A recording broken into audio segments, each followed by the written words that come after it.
All right, ladies and gentlemen, welcome. We have a very special guest with us tonight. We have my buddy Kyle Rittenhouse coming to us all the way from Texas. I don't think Kyle really needs any introduction, but we're super glad to have him. Everybody, thank you for joining us. It's going to be a good night. We're going to be talking about some of the current trending stuff. We're going to be talking about Second Amendment rights. We're going to see if we could get Kyle to talk a little bit about his experience and his story, because holy shit, what a crazy ride that he's gone on. Kyle, thank you so much for being here with us. Well, JD, first off, don't lie to your viewers. You know you had to bully me into this. I kind of kidnapped me up in space to do this live stream. But no, all seriousness, thank you so much for having me on. I've been watching for a little bit now, and I'm excited to talk to your audience and share my experience and my story and talk about my opinion and try not to get canceled while I do so. Yeah, so I don't know, bro. It's 2026, and I don't think that we're really doing the canceling thing anymore. Yo, Jumpsuit Pablo, huge love to you, man. Great to see you here. Jumpsuit jumped in with a big super and said, love to both of y'all. Awesome collab. Love you, brother. Are you hip to Jumpsuit? Dude, awesome. Thank you, Jumpsuit, for sending that to JD. That's awesome. Thank you for your support. We love you, and we love all these supporters in this chat. We're excited to talk to you guys tonight. Hell yeah, bro. Hell yeah. I always get amped when my homies that are content creators that I watch on a regular basis jump in. And me and Jumpsuit have known each other for quite some time now. He's always badass, man. So look, I know that there might be maybe two people out of the hundreds of people in the chat who might not know your story. Are you comfortable talking about recapping some of that? Or do you have any legal shit going on that would make it bad? I'll dive into it. So August 25th, 2020, I was violently and maliciously attacked by a convicted pedophile who anally raped 5 9-year-old little boys.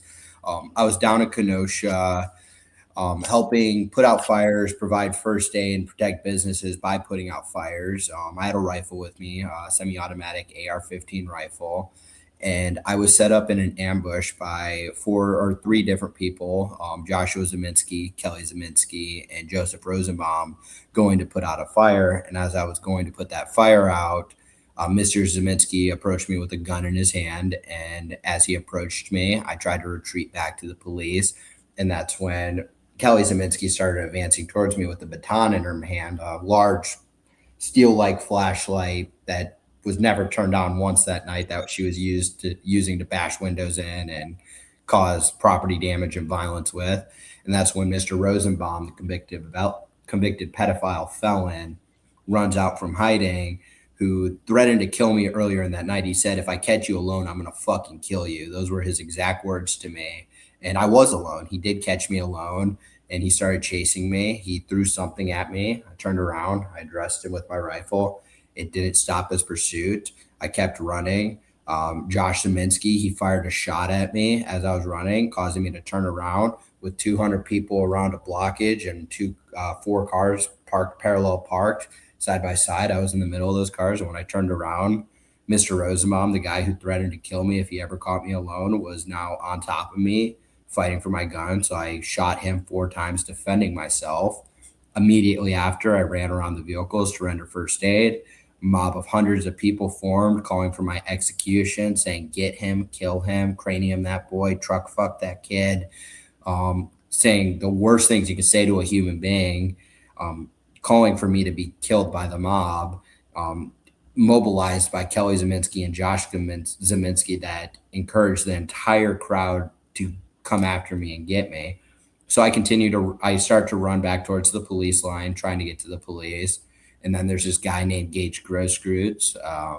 He approaches me with a cell phone in his hand. He asks where I'm going, tell him I'm going to the police. And that's the direction I'm heading. I keep running. And then I'm hit in the back of the head for the first time by Anthony Huber with a skateboard. And then immediately after, I'm hit in the back of the head with a guy wearing a white wife beater. And then I stumble to the ground. There's several people around me. I address them. They all back off besides one, Jump Kick Man. Jump Kick Man keeps coming. I fire 2 shots at him. I miss. And then immediately after, Huber comes back and drives the skateboard in my head again while I'm on the ground, putting his knees in my chest and pulling my rifle away. And that's when I shoot shoot and kill him. And then Grosskreutz, the guy with the cell phone, he comes at me again with the gun in his hand, and he was the guy who asked where I was going, who knew I was going to the police. He's pointing this gun at me, so I point my gun back at him. He backs off briefly, throwing his hands in the air. I'd give a live demonstration with a real firearm, but I know how YouTube is. Yeah. So I had to throw a jab out to YouTube. Um, he comes at me, puts the gun up as I lower my gun. He's backing away. Once I lower my weapon, he comes back, pointing the gun directly at my head. And that's when I raise my rifle and I shoot him, hitting him in the bicep, essentially disarming him. Once I stopped all three of those attacks, I was able to get up, go to the police line where I was pepper sprayed, and I did the right thing. I didn't do what Alex Pretty did. I didn't resist arrest. I put my hands up and I walked and I surrendered peacefully where they could see my rifle dangling, and they told me to go home, and I didn't go home. I went and I turned myself into the police department in my town, and that's when I was put on trial. I was thrown in jail for 87 days. I was held on $2 million cash bond, not 10% cash. It was $2 million cash and bail that we had to put up. So we paid $2 million 87 days later, and I was released from jail. And then the trial process started, and I know your audience is quite familiar with the trial process and how that works. So I don't think I needed to dive too much into that. But then I was on a 2.5 week jury trial where I was acquitted after 4 days of jury deliberations, where a jury intentionally and thoughtfully thought through each and every single one of the verdicts and acquitted me not guilty on every single count after 4 days of deliberating. Can I bring up a point real quick too? Can you tell everybody how old you were when this happened? I was 17. So you were being pursued and attacked, assaulted by a convicted violent pedophile while you were a minor. Yeah, so this is a gentleman who should never have been released from prison to begin with. The state of Arizona failed me. They failed the children that he violently and maliciously raped. This wasn't some Romeo Juliet situation where it was a 19-year-old dating a 16-year-old. This was a grown man who was raping 9-year-old little boys anally. Mm-hmm.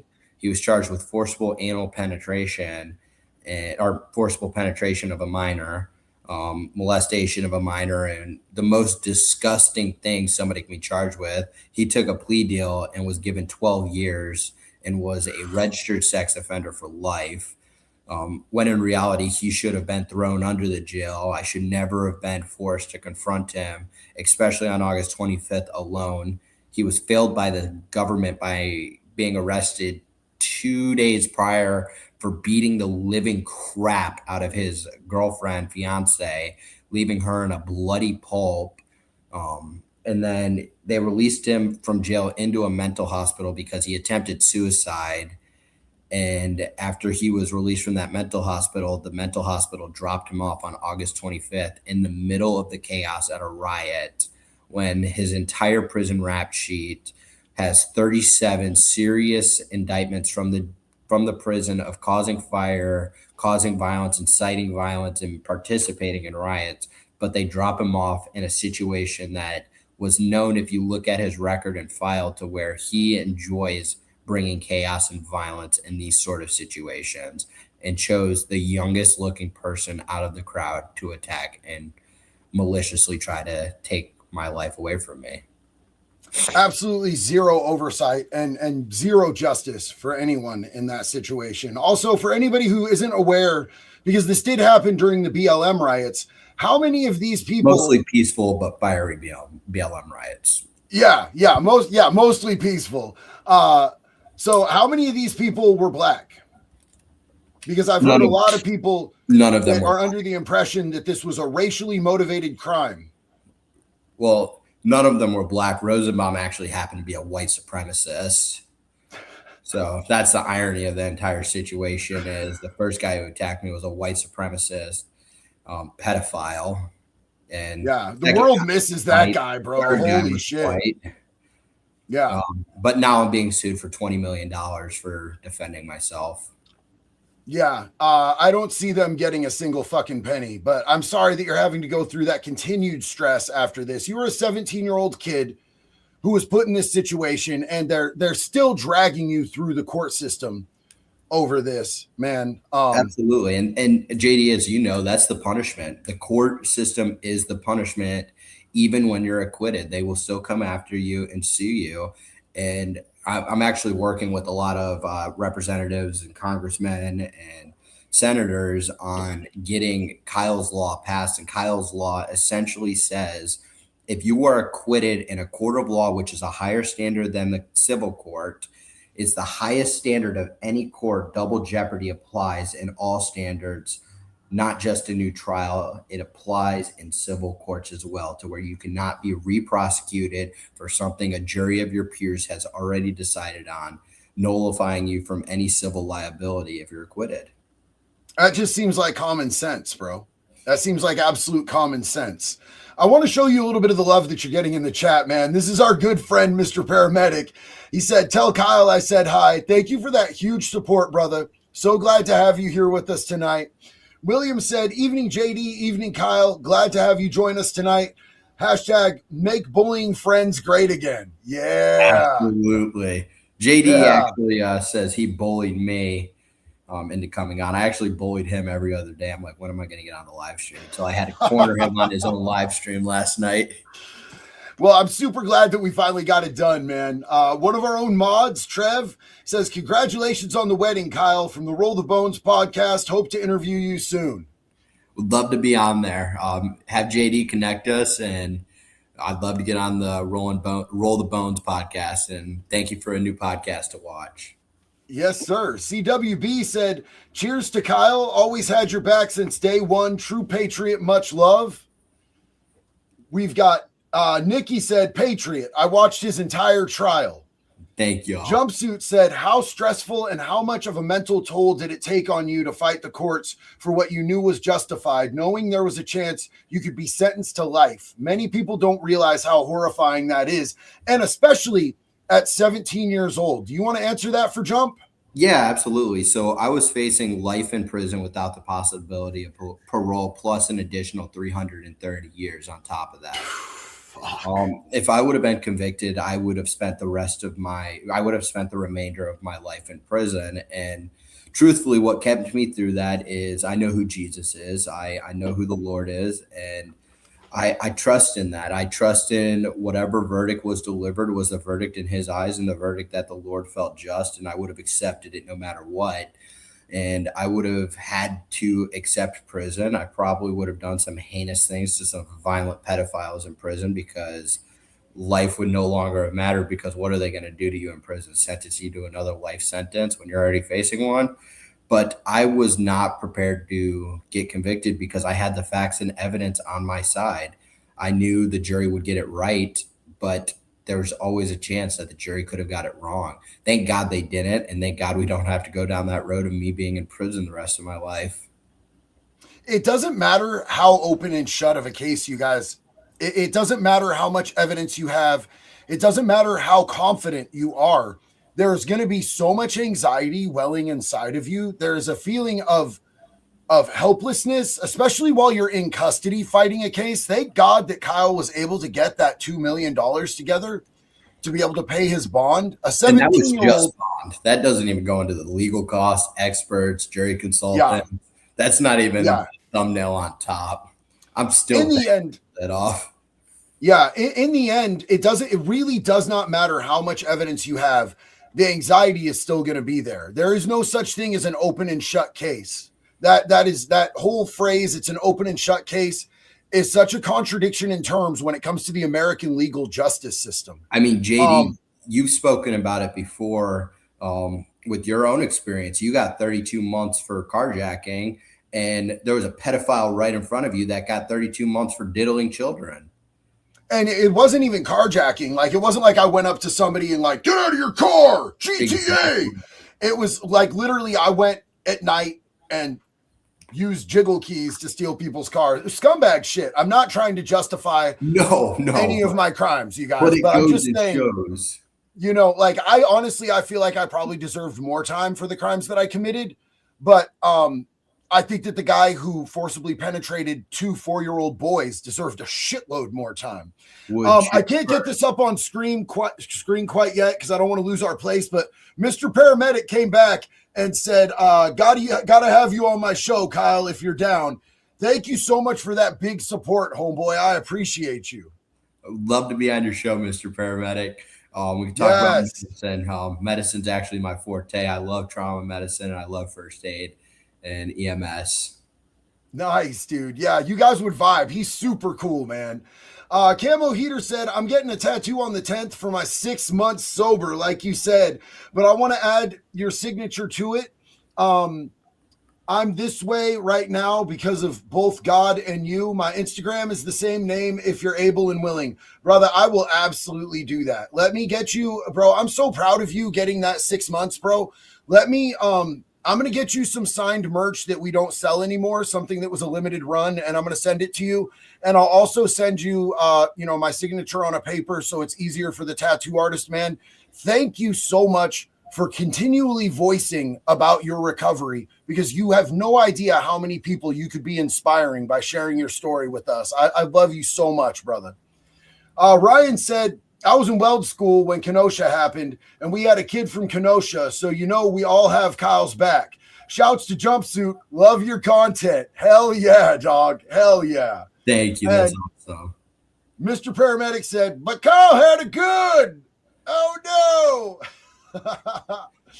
All right, so I want to know, are you comfortable talking about the new footage that we have in this situation with Alex Preddy? Because I know you've been trying to not tread heavily in associating yourself with this situation, but we have new stuff we could talk about. Yeah, I mean, look, I watched the footage and I'll stand by what I said. I think there were mistakes ICE made. Like, yes, at the end of the day, it could have been justified. I have my own personal thoughts about how it could have been handled. I think Alex should never have resisted arrest. I think he should have put his hands up and just walked away because at the end of the day, you're more of a man to walk away than you are to get into a fight. I've learned that very quickly. The best thing you can do is walk away with the amount of internet trolls and death threats and haters I get because there are people that want to fight me and cause violence to me. Sometimes I want to engage in them and I want to get into a screaming battle or fight, especially when I'm on a speaking tour or debating. But I've learned sometimes you just need to walk away and let it go. But if Alex Preddy would have just put his hands up and walked away, he would still be alive today. But based on his actions and past things of what have happened, not even a week ago, of him kicking in a Ford Expedition. Oh, there's the video. Him kicking in an Expedition's taillight, shattering it. First kick failed. Second kick was successful. Spitting on agents and then fighting with them on the ground. Shows his character. This was an individual who was destined to get killed in a situation, and it almost like he put himself in these situations to try and be the martyr for the left wing. And I think all of this, the Renee Good, the Alex Preddy situation, is all a smokescreen to distract from what's really going on. The reason ICE is there to begin with is because the Somalian fraud, and the liberals don't want to talk about that anymore. Nobody wants to talk about what's going on. They just want to use these as distractions of why they're there to begin with. And I just think we need to go back to, hey, why is ICE there? They're there to expose the millions of dollars in fraud that Nick Shirley exposed with the Leering centers and essentially deport and prosecute these people that are stealing from American citizens and stealing from your hard-earned tax dollars. Every single American should be pissed off right now based on the Somalian Leering centers and the healthcare fraud and everything going on in Minneapolis. And they're focused on this scumbag who resisted arrest. And like I said, I disagree with how the shooting was handled. I don't think he probably should have been shot, but was it justified? Yes, based on everything involved. But at the end of the day, we weren't in the ICE agent's shoes. We didn't see what they saw. We didn't hear what they heard. They have their own point of view, and I can't armchair quarterback this as much as I want to because I wasn't there. I wasn't in their shoes. Let's roll this clip so that people can see exactly what this new information is, because I feel like there's probably a lot of people who haven't seen this. And then I want to get into a couple things, but as we watch this, I want you guys to understand that this is Alex Preddy. This is the man that was shot by, ICE or Border Patrol. I'm not sure which it was. Same thing, basically and essentially. But he was shot resisting, and this is new evidence that we've just received from 11 days before. And I want you to know that he's carrying a firearm in this situation too. And then I'm going to ask Kyle a couple questions because he is a 2A expert, and we're going to get his expert opinion on some of this and how it went down. This is a moment the news movement filmed on January 13th in Minneapolis, showing a man who appears to be Alex Preddy interacting with federal immigration agents 11 days before Border Patrol shot and killed him. Our footage was analyzed by the BBC, whose facial recognition technology confirmed his identity to a 97% degree of accuracy. On the morning of January 13th, our team received a tip that federal agents were blocking a street at the corner of East 36 and Park Avenue in Minneapolis. We arrived around 10:15 a.m. We saw observers shouting at the agents as they walked back to their vehicles. When they started driving away, the man kicked their taillight. An agent then got out of the vehicle, grabbed him, and pushed him to the ground.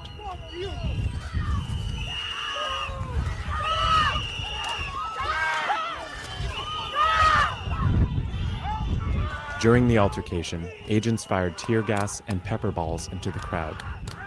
They continued to hold the man down before they retreat, and he walks away.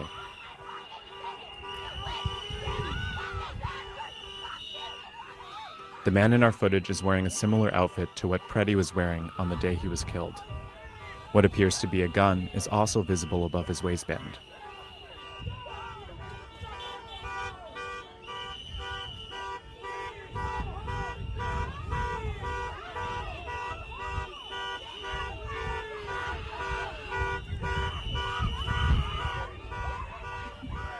Here, he continues to stand at the scene.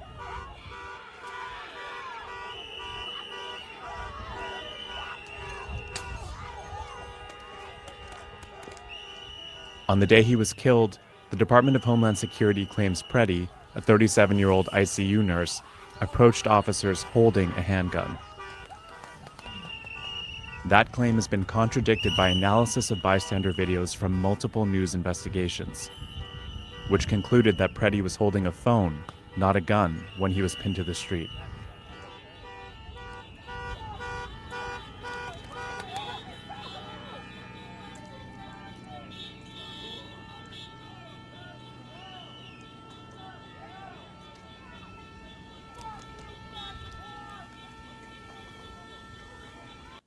Now, this right here is the incident that CNN has been reporting on. And CNN, Milo's with us. Yes. CNN in their reporting said that he had stopped his car to get out because he saw an incident happening with ICE, and that he was standing on the sidewalk shouting at the ICE officers, which is clearly not what happened now that we have the video. Thank you, CNN, for again proving how fucking worthless you are. Now, we've also had news outlets from the other side that, like they said, claiming that he was waving the gun or holding the gun. Anybody who's watched the footage, which we all have here, knows that that wasn't true either. The man had the gun in a holster on the back of his hip. And, here's the thing is that I support everybody's Second Amendment rights to be able to carry. I think people should be allowed to carry at protests. I'm going to check real quick what you guys said in the it's not letting me, damn it. It's now not letting me look at the poll that we ran.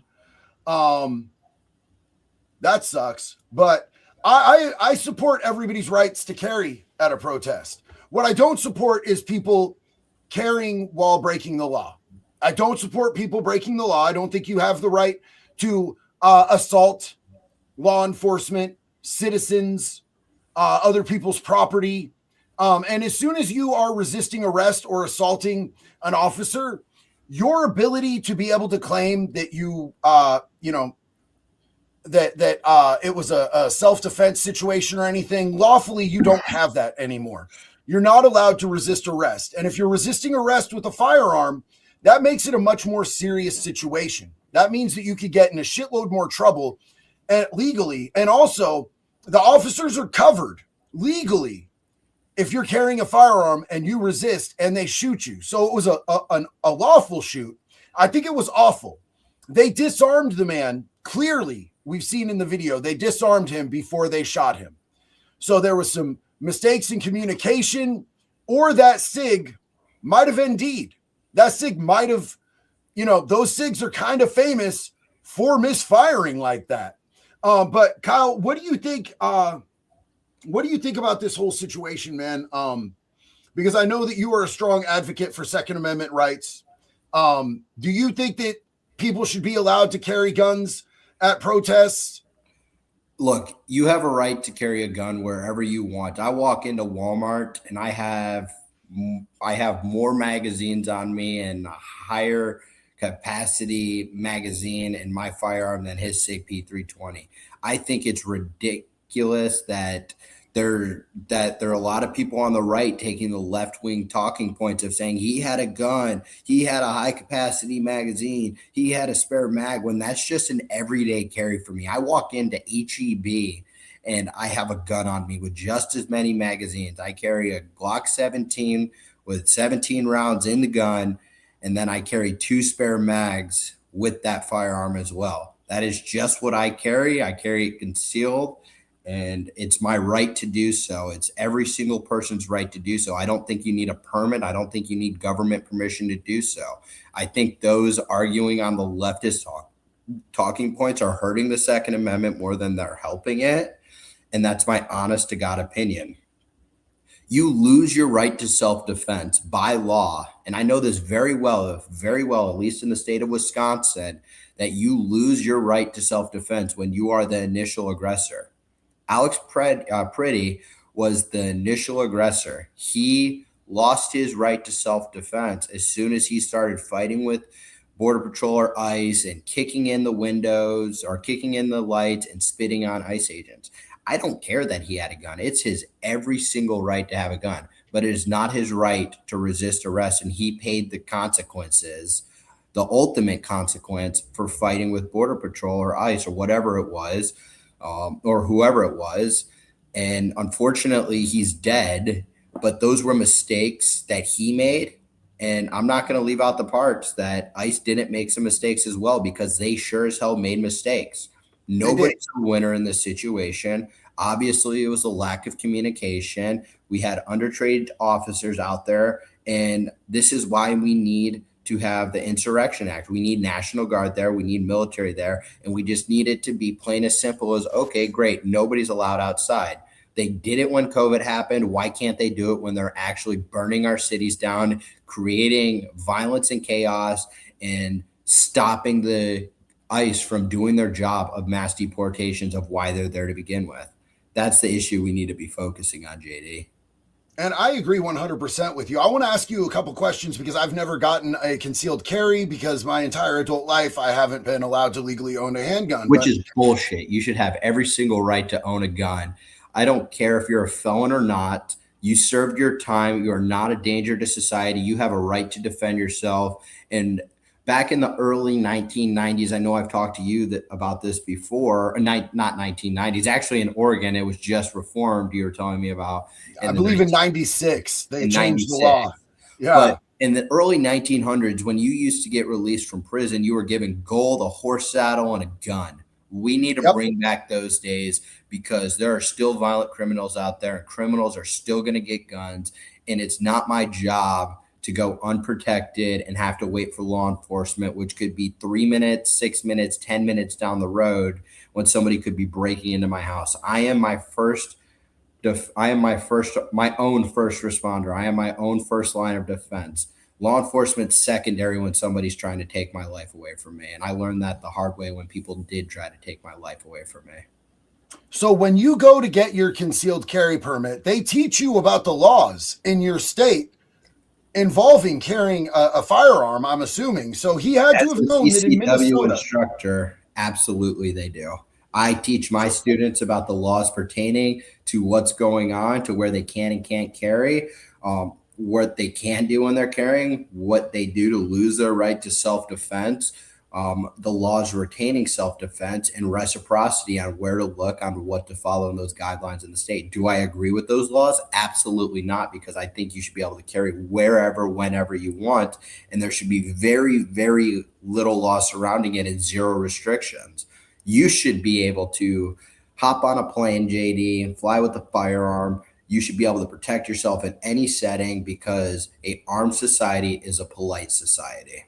Look at Texas, for example. So yeah, no, and I love Texas. Florida and Texas are my two favorite states in the entire country. But I want to hammer this home, because everybody says that he was lawfully carrying, and I may disagree with the law, but the law is the law, and he had a concealed carry. So he went to a class and they taught him the laws in Minnesota. To be lawfully carrying concealed, you have to have your license on you.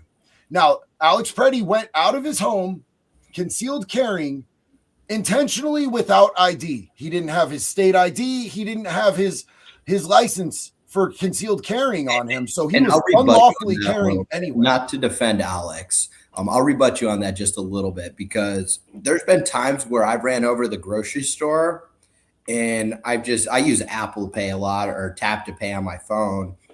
And I always have my gun on me, but there's been times where I forgot in my wallet. Does it make me a criminal? Absolutely not.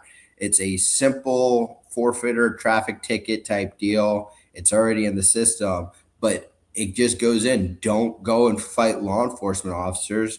If you have a gun, don't go and fight law enforcement officers to begin with, because even if you are armed or not armed, it can very well end like that situation, because you don't know what's going on in that cop's head. They don't know if you're a threat or not. You will never see me on the side of the road fighting a cop. There's a place to deal with it, and that's a courtroom. Not even when I was a scurvy, methed out criminal was it in my mind that I'm going to fight a cop on the side of the road. I'm going to fight the case in court with a lawyer doing the talking for me.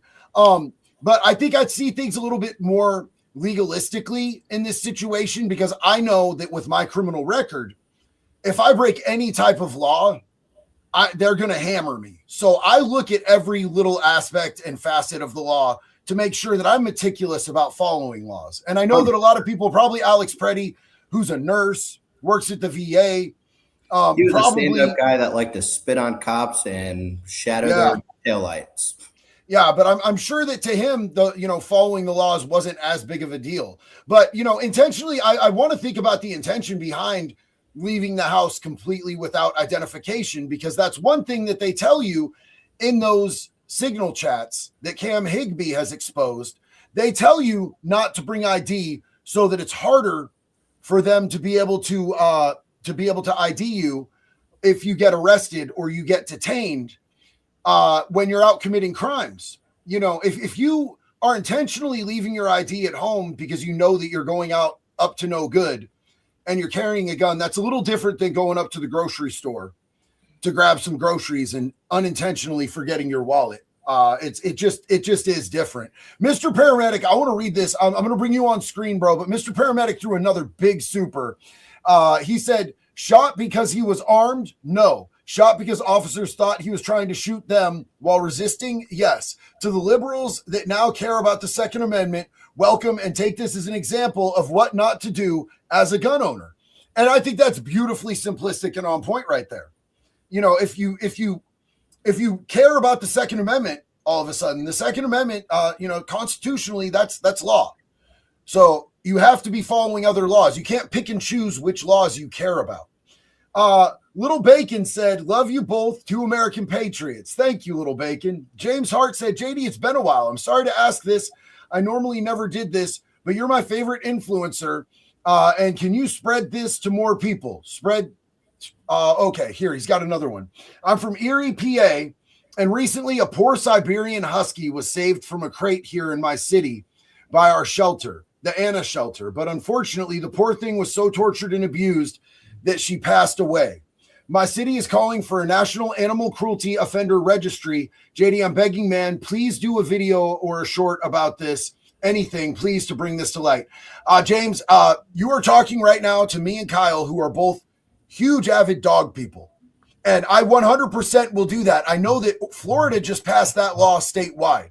And I am 100% in support of that being I want that to be national. I want that to be a federal law. I want them to actually, I think they need to, the sex offender registry, instead of being governed by states, I think that should be a federal law with federal requirements, because you have states like Oregon where they're not towing the line. And I think we need to extend the same to animals. And I think that we should have registries for people who abuse the elderly, who abuse disabled people. I 100%, I got you on that, James. Nathan said, since when do underage kids claim that they're going somewhere to do first aid, carry a rifle? Never, but they cry. Do you want to answer that?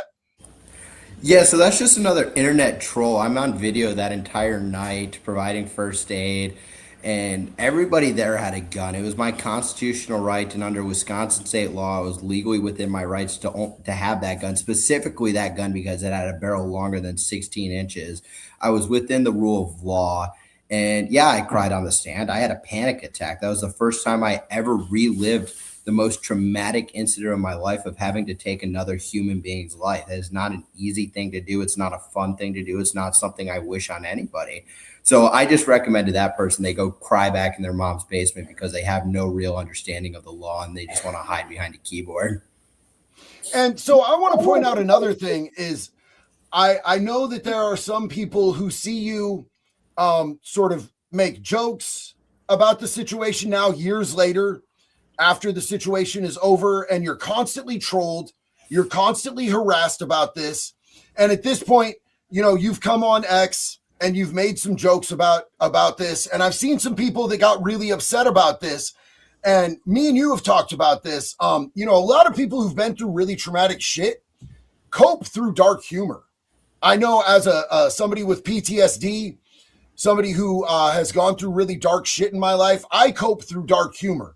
People in the recovery industry, recovery professionals that you will see wearing suits and ties to work every day, when you hear them talk in the office to each other, they laugh about some dark shit. And it's a way that people cope. It's a way that people heal. And I do believe that that is very much a situation with Kyle. But you can hear right now, he carries the weight of that situation. Whether it was justified or not, there is still a weight, a palpable weight to the situation where you're put in a position to where you have to defend your life and someone else loses theirs. Is that accurate, Kyle?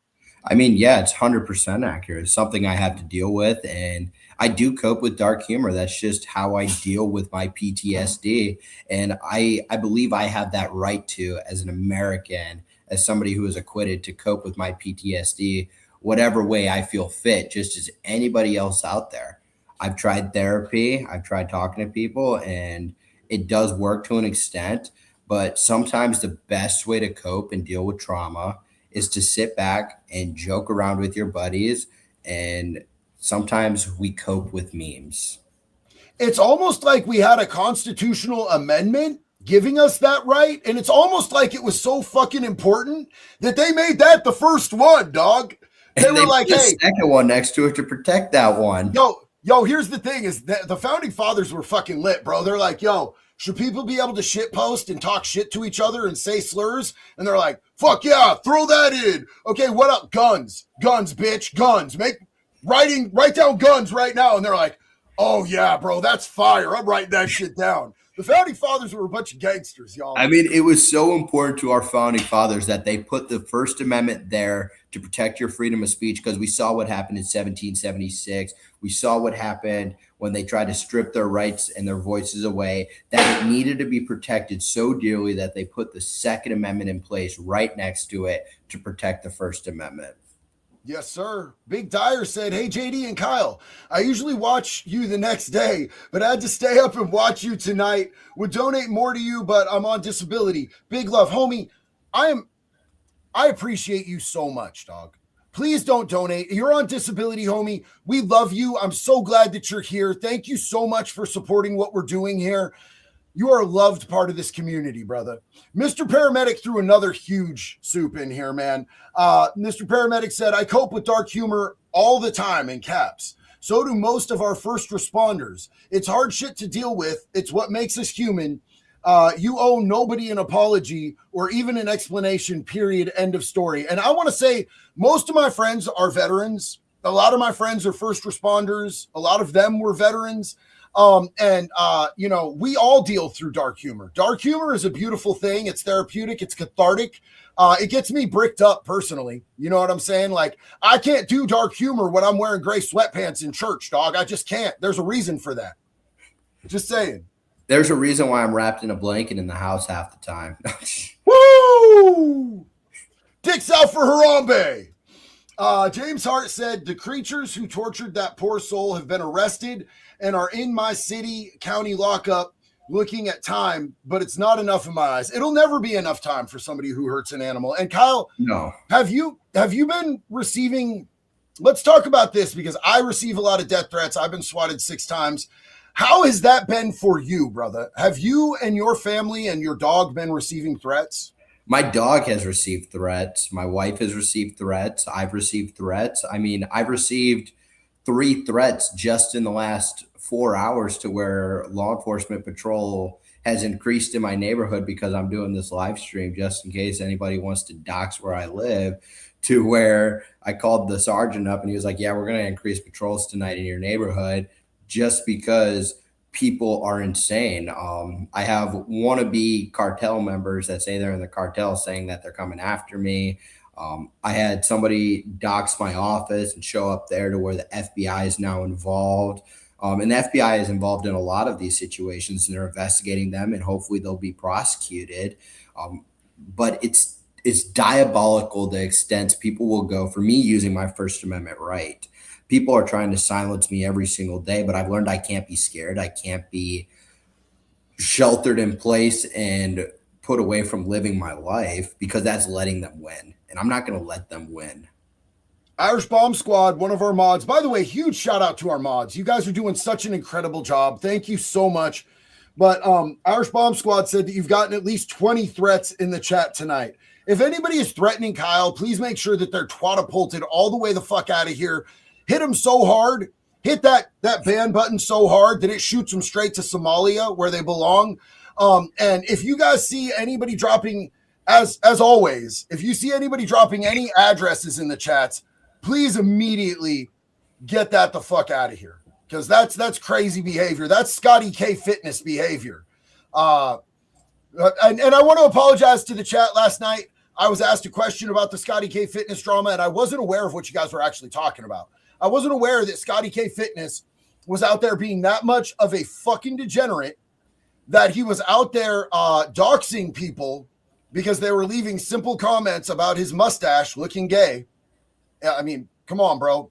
Your ball tickler looks a little fucking sus, bro. It's not that big of a deal, bro. I have nowhere to talk on it, unfortunately, because I'm just barely able to grow this little bit of facial hair. So it is a little bit gay. But, man, I saw 2 of his videos, and I think there's more of him to talk about being gay. Speaking of him making jalapeno chicken quesadillas and then doing the splits on his counter. I'll give it to him. Those quesadillas looked fire. But him doing the splits on his counter, that's a little sus. I can't do. I've never in my life been able to attain a level of fitness where I could do the splits.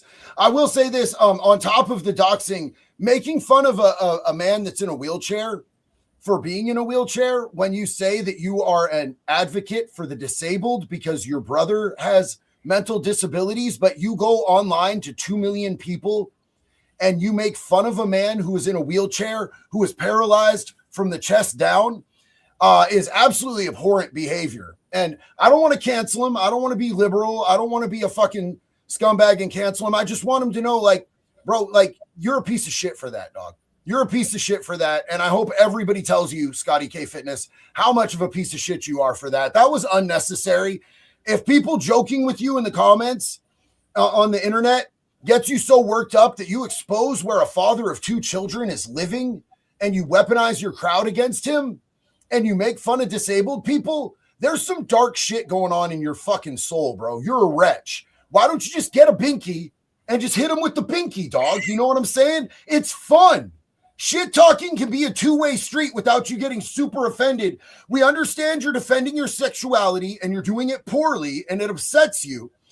But like, bro, nobody has a problem with gay people in 2026, bro. Nobody cares if you like the business end of a dick, dude. Nobody cares. Just don't be weird about it. And don't be weird about people joking around. It's sus-ass behavior. Nick said, God bless you both from Wisconsin. Oh, hell yeah. Wisconsin. Oh, I miss Wisconsin. I haven't been back there in a while. And I'm reading the chat right now. Just want to say thank you to everybody for the love. I see everybody out there. There's a lot of support in these comments. I actually haven't seen many negative comments, JD. So you have a great audience. I'm glad I'm here. So thank you guys again for that support.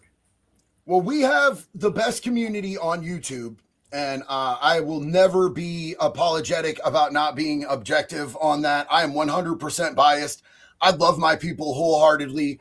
And it turns out that the majority of them love the fuck out of you too, bro. And I think now might be a good time to make an announcement. Speaking of YouTube, Kyle, do you want to say something?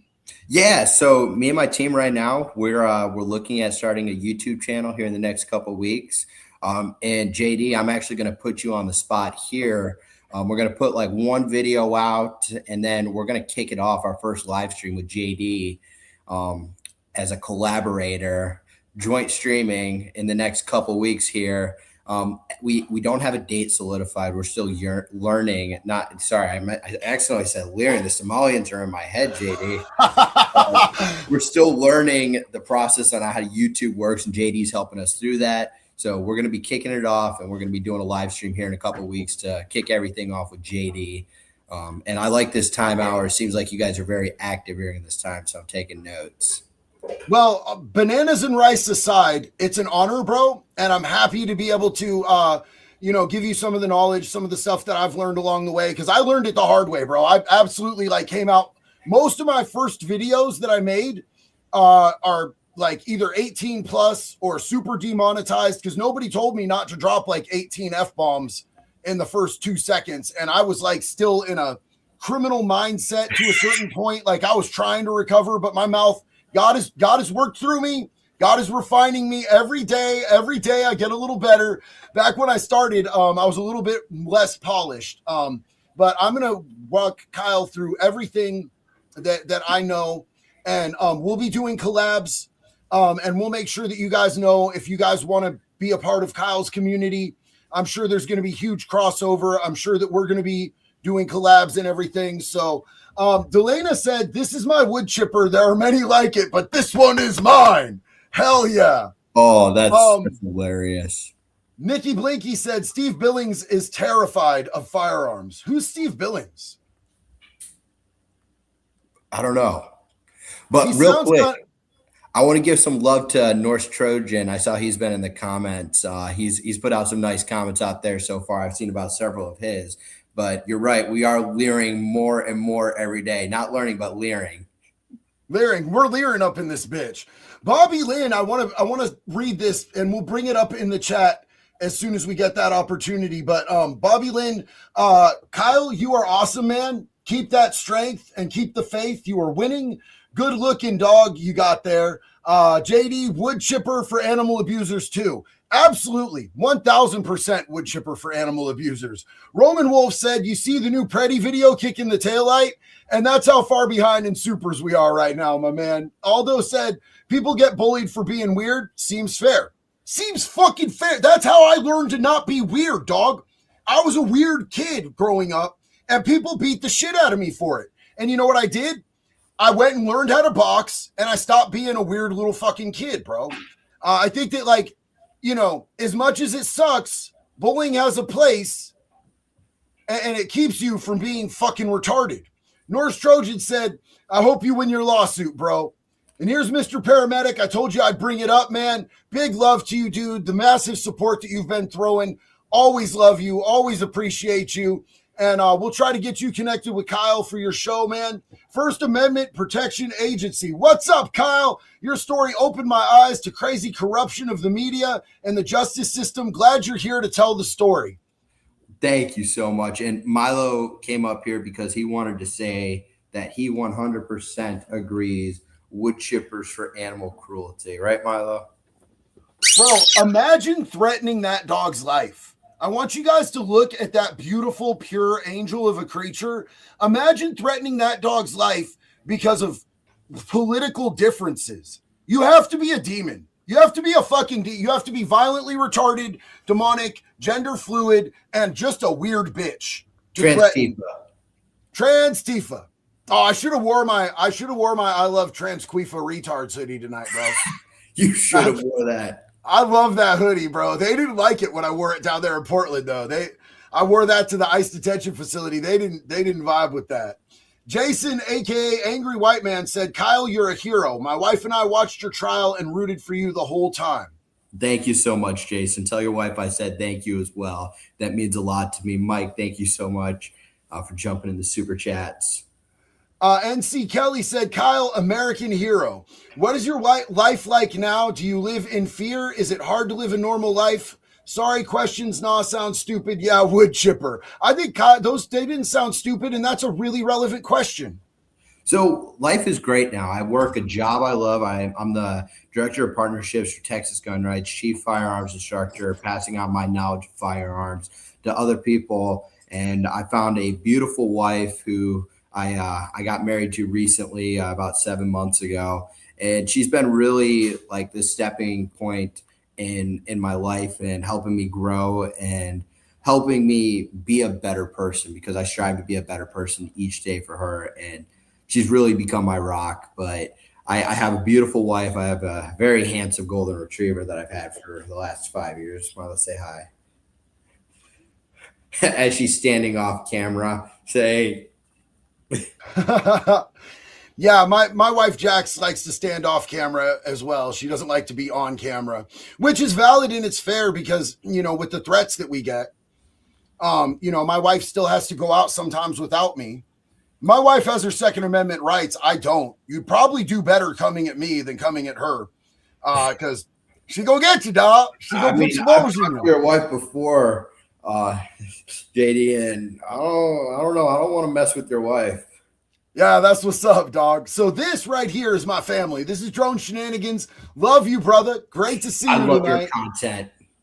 Yes. I watch him on YouTube. His stuff is great.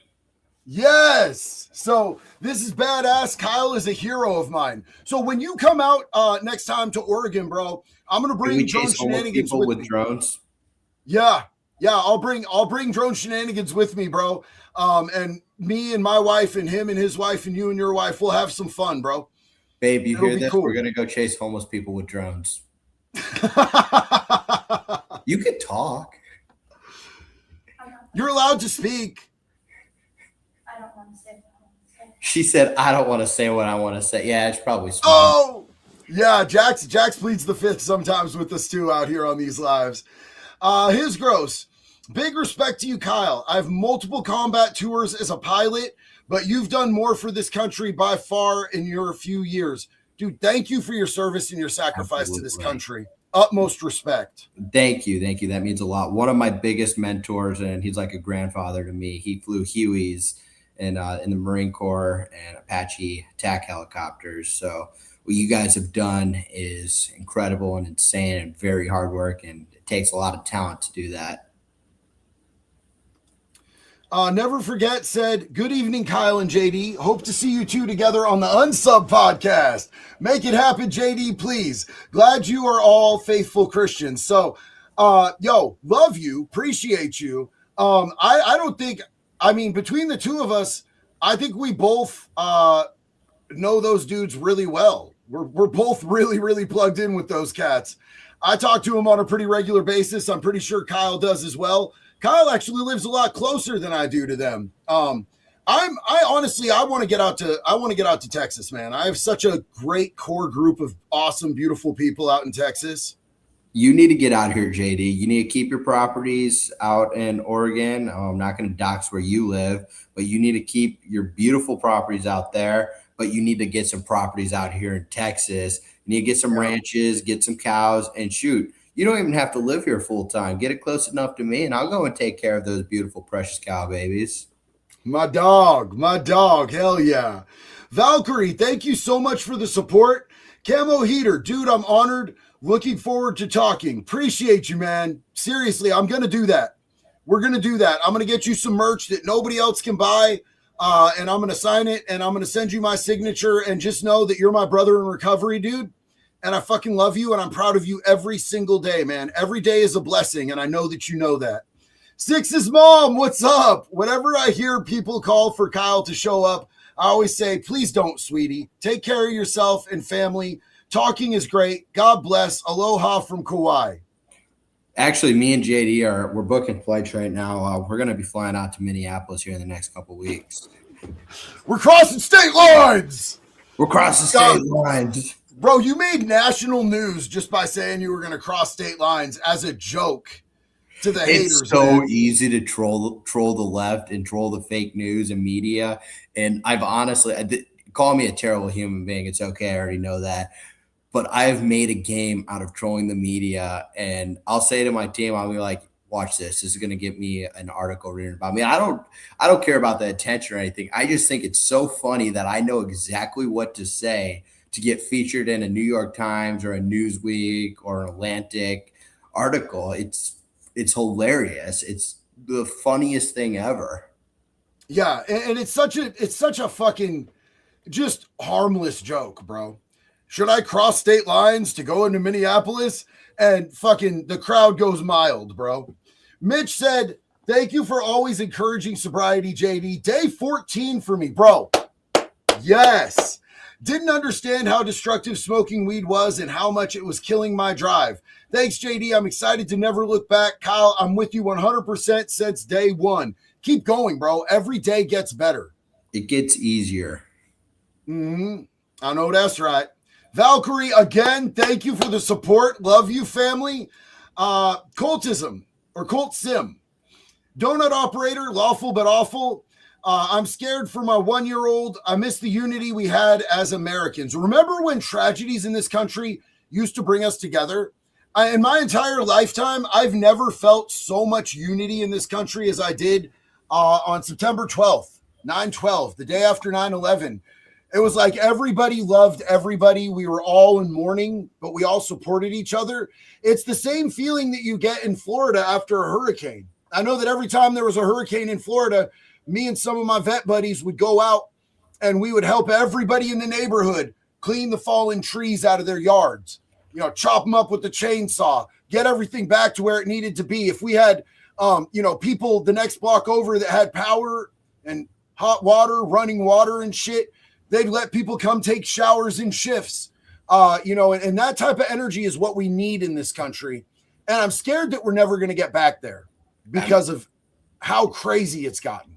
JD, I disagree with you because we see what's happening, but it's such a loud, small minority of people in this echo chamber that are amplifying it and creating this division, which isn't really being created, because I'll tell you, people still unite like that. I had neighbors checking up on me in this frigid snowstorm we just had. People were checking on each other, making sure everybody was okay. Being like, hey, you got water, you got food, you got toilet paper, and just being genuine good humans. And the transvestite, Antifa, retards, can't say the other word I wanted to say. I had to bite my tongue on that one. I almost used my one time that I told you earlier, JD. I know. But they're the ones causing this divide and this hate. And most of this world is full of pushing love with everybody else hiding behind a keyboard. Yeah. No. And it's good to hear that you have that experience in, Texas. I feel like, here's the thing is I feel like people in certain states, and this is going to sound retarded, I know, because privilege, the word, oh, privilege, white privilege. But I feel like for a long time I had Florida privilege, dog. Good old Florida privilege. And then coming back to a state that's so deeply ingrained, in the vastly populated areas as radically blue. I don't feel like I get that type of unity here at all after natural disasters or any of it. But in the redder states, when I was in Florida, we had that. Here, it's like the only time they unify is when they're, adding a new flag to their screen name, and going out to try to burn something down about something. It sucks, man. It sucks. I wish that we could just bridge the gaps, understand that we're not all going to agree on everything, and learn to respect our differences and look for our similarities and honor those more than hate each other for the things that we disagree on. 100%. And I'll say this: Oregon's a beautiful state. I don't drink anymore, but I used to go wine tasting in Oregon, and I've never experienced any hate in Oregon. It's just been love. I have a lot of friends that work for Portland PD. And Oregon is, honest to God, a great state to go. Me and my wife are going to be going there for our anniversary. And I'm excited. We're going to go and not dox where we're staying, but we're going to go see some great areas. And we're going to see some great friends. We're going to come visit you, JD, while we're out there. And I know I'm going to be out there for another wedding in another month that I'm also not going to dox because it's also Oregon and I got to be a little bit smart. But every time I go, it's nothing but love, and I love Oregon. Yeah. I mean, Oregon is absolutely beautiful. And like I'm saying, the majority of the people here are great people, but there's concentrated areas of like weaponized retardism. Jumpsuit Pablo said, respect Kyle for standing on his beliefs regarding gun law and rights, regardless of political affiliations and agendas. Also, the dog is mogging us. Yes! Milo mogs like a motherfucker, bro. Milo 2028. What's good, bro? Oh, Milo. So there's this town in Kentucky that the dog gets elected as mayor. I forget what town it is, but me and Milo visited that town, and the mayor tried to beef with Milo, tried to fight Milo, and I was like, oh, nope, we got to get this. We got to get out of here. Damn. That's what's up, man. So Jumpsuit has left the chat. Everybody, if you're not following Jumpsuit Pablo, if you're not subbed to him, man, you definitely should be. He's a really good dude, and he's not with us anymore, but I do want to give him a shout out. If you're not subbed to him, if you like true crime, Jumpsuit is that dude, man. And he has a voice that's smooth like butter, and his presentation is absolutely hilarious. Go check out Wadekiss in the Kiosk series. Kitty and Lou, please cover the Roblox missing kid. Hanson just posted it. I pray they find this baby. Prayers for mom. I did not see that. I've had some stuff happening out at my house today, and I didn't see that. I will hit Chris up after I get off this live. It's going to be too late in Michigan by then. But thank you so much for bringing that to my attention, sis. I appreciate you. I definitely want to bring as much awareness to that as humanly possible. Amazing Disgrace said there's a difference between protest and riot. It's a big one. There's no reason the media should be conflating the two. Good to carry at a protest, not a riot. Kyle, what do you think about that? Do you think, I think if you're participating in illegal activities at a riot, that clearly conflicts with your, righteous carry. But do you think that nobody should be able to carry at a riot? I say you start adding implications on it. It starts going for overreach, because who do you deem a rioter or not? And just an everyday Joe going through. Let's look at the Daniel Perry situation out of Austin, Texas, for an example. This was a man who got sucked into a riot while doing Ubers, a honorable veteran, a combat veteran, or active combat military member. He was a staff sergeant, if I remember correctly, who defended himself against a guy named Garrett Foster, who pointed an AK-47 at him, and he laid 5 shots on target with great placement and ended up killing Garrett Foster. And he was unfortunately convicted by a Travis County jury, but I pushed for a pardon very hard, and I was blowing up the Board of Pardon and Parole's lines every single day. My supporters were blowing up their lines every single day. And we eventually got Mr. Perry a pardon for that unjust verdict to where he's now a free man, not spending the rest of his life in prison. But where do you draw the line on that? I don't think we can have any restrictions. I think it's your constitutional right and liberties to carry wherever, whenever you want. And if you bring a gun to a riot and you try to cause harm to somebody, you just have to eat the consequences if you're shot and killed by them. Yeah, I agree, bro. Here's the thing is that I lean to the right on some things, and one of them is small fucking government and less regulations and zero regulations on constitutional rights, unless it's like a really, like, I understand. So we said we were going to talk about this. I understand why you can't bring a gun into a courthouse. I understand that. Because I know that there's a lot of violent gangs out there. I know that there were situations where I was brought from the county jail to the courthouse. And if my homeboys were allowed to bring guns into the courthouse, bad things might have happened to get me out. So I understand that reality, but you seem to have a little bit different perspective on that. So I can understand courthouses. I'll agree with you on that one. Schools, I do not understand and I do not agree with. I believe we actually got campus carry passed here in Texas. So college students can carry firearms to college classes. I think firearm safety needs to be offered just like they're now doing in Tennessee in all Texas schools. That's a big belief I have. But why are we protecting our politicians with guns and leaving our children disarmed to fend for themselves with no armored security, no armed teachers, to sit there and a bullet trap essentially with nowhere to escape and nowhere to go if a gunman goes into the school to cause harm with a gun? Why aren't we putting equalizers in the school to stop the gun? I want to see sweet old Susie at the front desk with a shotgun ready to blow somebody's face off if somebody tries to break into a school with a gun. That's what I want to see. Yeah. So do you think that, random adults like parents or people that wander in off the streets, do you think there should not be laws for people that aren't employees to have guns at schools? Absolutely not. I think parents and civilians should have a right to carry in school because it should be an armed populace. Let's look at Uvalde for an instance. Uvalde Police Department stood down and did nothing while children were being massacred. They were being massacred by an armed gunman who went in there to cause harm and violence. Parents were being prohibited from going into that school from law enforcement to neutralize the threat. Look at Elijah Dickens for an example, the Greenwood Mall shooting. He stopped an armed shooter with 9 effective shots, center mass, 50 yards away. That was a civilian with a gun. Law enforcement should be the only ones. Civilians happen to be more trained than most law enforcement officers. I know I can outshoot almost any cop I know. There's quite a few that can actually outshoot me because I only shoot with people that can actually shoot. But most of the law enforcement out there cannot shoot for the life of them. Hey, Donut, I got a dude that wants to challenge you. Oh, yeah, you're okay. Okay, Cody. Yeah, no, his name's Kyle Rittenhouse. He says he can outshoot you. Let's do it, Cody. Yeah. So on a rifle, maybe. He's probably got me on pistol.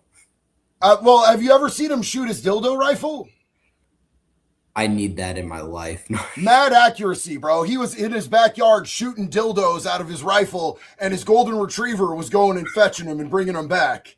It was lit. We've had some good times out there with the Unsub boys in Texas. And again, Mr. Paramedic, we read this already, but I wanted to bring you on screen out of respect for the huge Superman. Thank you so much. Yeah, dude, thank you so much. We love you. I appreciate you. Mr. Paramedic's an absolute fucking badass, bro. Valkyrie, again, with the huge support. Love you so much, family. Thank you.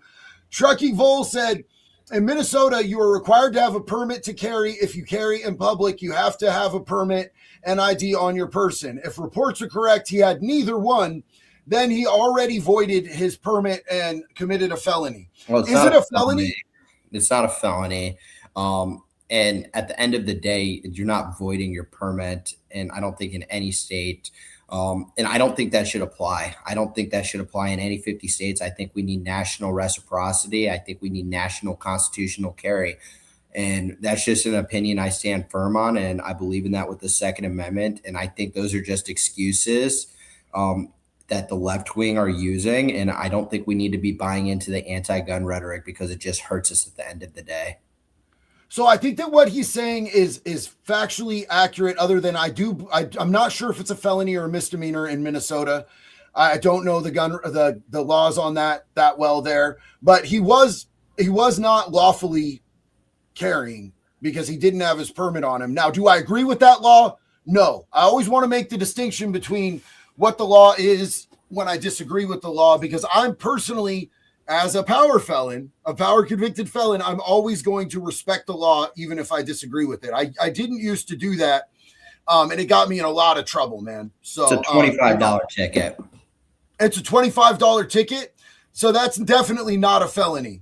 But it still wasn't lawful. So both things can be, here's the thing is, a lot of people, especially people, you'll see this on the left a lot. You'll see it on the right a lot. When people want to push a narrative, they skip the nuance. They don't acknowledge that multiple things can be true at once. Like Kyle right now is fully stating that he thinks ICE was in the wrong and that Alex was in the wrong, that they both made mistakes. That's acknowledging that multiple things came into play at the same time. It's acknowledging the nuance. It's acknowledging that, yes, there may have been some issues with the way that he was carrying with the laws in Minnesota, but I don't believe in those laws, but they do still exist. Like, I'll point this out here. If Alex Peretti would have been cited for not carrying his ID or permit, it's a $25 citation, but the citation is dismissed if you can show that you had a valid permit at the time of the violation, section 624.714 Minnesota statute. So it's literally like getting pulled over and not having your driver's license on you, but you still have a driver's license that's legitimate and valid. You go into court, you show it to them, and they dismiss the shit. Yep. Very, very simple. Very simple. Now, I do still want to say that I believe that he went out without any form of identification because he went out with less than, I think he went out with less than ideal intentions. And I think that showed in his behaviors.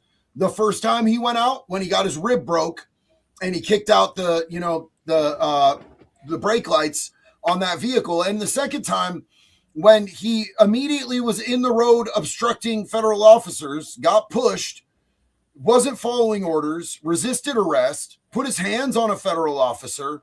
And that's why, you guys, that's why he's dead. Not because he was lawfully carrying, but because of his behaviors while lawfully carrying. That's what got him killed, man. 100%. He would never have, if he would never have fucked around and found out, he would still be alive today.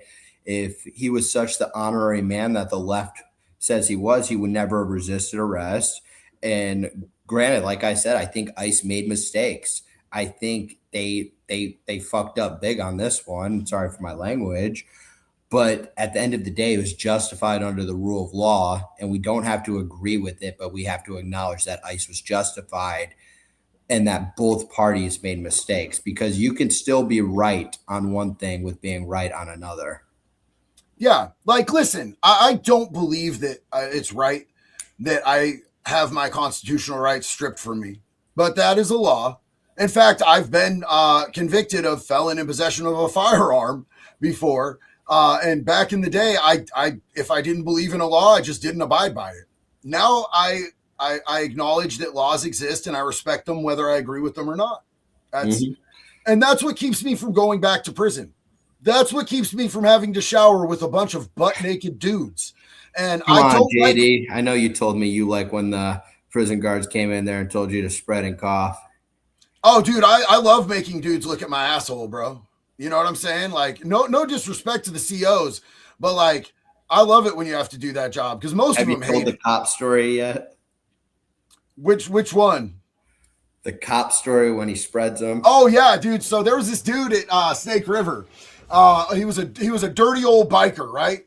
And I loved this dude, man. He was cool as fuck. But he got pulled over every single day because he was a biker and they knew that. And then he joined a gang because 1% gangs don't exist. 1% bike clubs, my bad. 1% bike clubs don't exist in prison, but gangs do. So he joined a gang. So they were pulling him over and strip searching him like every day. So on his butt cheeks, he got FUCK CPS. So when he'd bend over and spread him and cough, his butthole would be the O on the cops. So every time they pulled him over to strip search him, it would say fuck cops with his butthole as the O. And they really hated him after that. They really didn't appreciate his sense of humor. Well, we talked about dark humor in this live already. Cold Sim said, as Americans, immigrants, or born here, we have always stood with our country and its citizens. What happened? Kyle, do you want to field that? What happened was Biden's open border policy created this entire mess. 4 years of Auto Pen Biden, Sleepy Joe, and Camel Toe Harris created this entire fiasco to where we have to have mass deportations, to where there is an immigration problem. And Biden did not put Americans first. He did not cater to us. And that's his job as president. His job is to not cater to illegal immigrants who want to come into this country and cause harm and violence when there's already a path of entry. I think it's unfortunate that we're having the number of mass deportations that we're having. I think there's other issues we could be focusing on, but it's a necessity. And I think it's irresponsible to not do these mass deportations after the last administration we had who let all these violent criminals in here. These are criminals that are taking away our tax dollars. They're opening clearing centers. They're committing healthcare fraud. They're raping our children. They're murdering our wives. They're infiltrating our schools. They're infiltrating our churches. We saw it in Minneapolis, how they stormed into the Catholic Church, and Don Lemon, however you say his name, that retard was a part of it. And I think we need to just focus on putting America first. And I think the mass deportation is putting America first. Well, I would contend that it started before Biden. I think that, even before Obama, but especially during Obama, we saw the rise of people having this like longing for socialism and communism and these ideologies that we used to beat the shit out of people for. What's that? Why do you think they got elected? Yeah, exactly. Like we used to beat the shit out of people that were commies in this country, and we should beat the fuck out of commies, bro. Like they're fucking retards. We live in this country. We don't like communism. If you want communism, there's other countries that you could take your lame ass to, and you could be a fucking commie there. Go to Over Canada. here. Yeah, fuck, dog. Oh my God.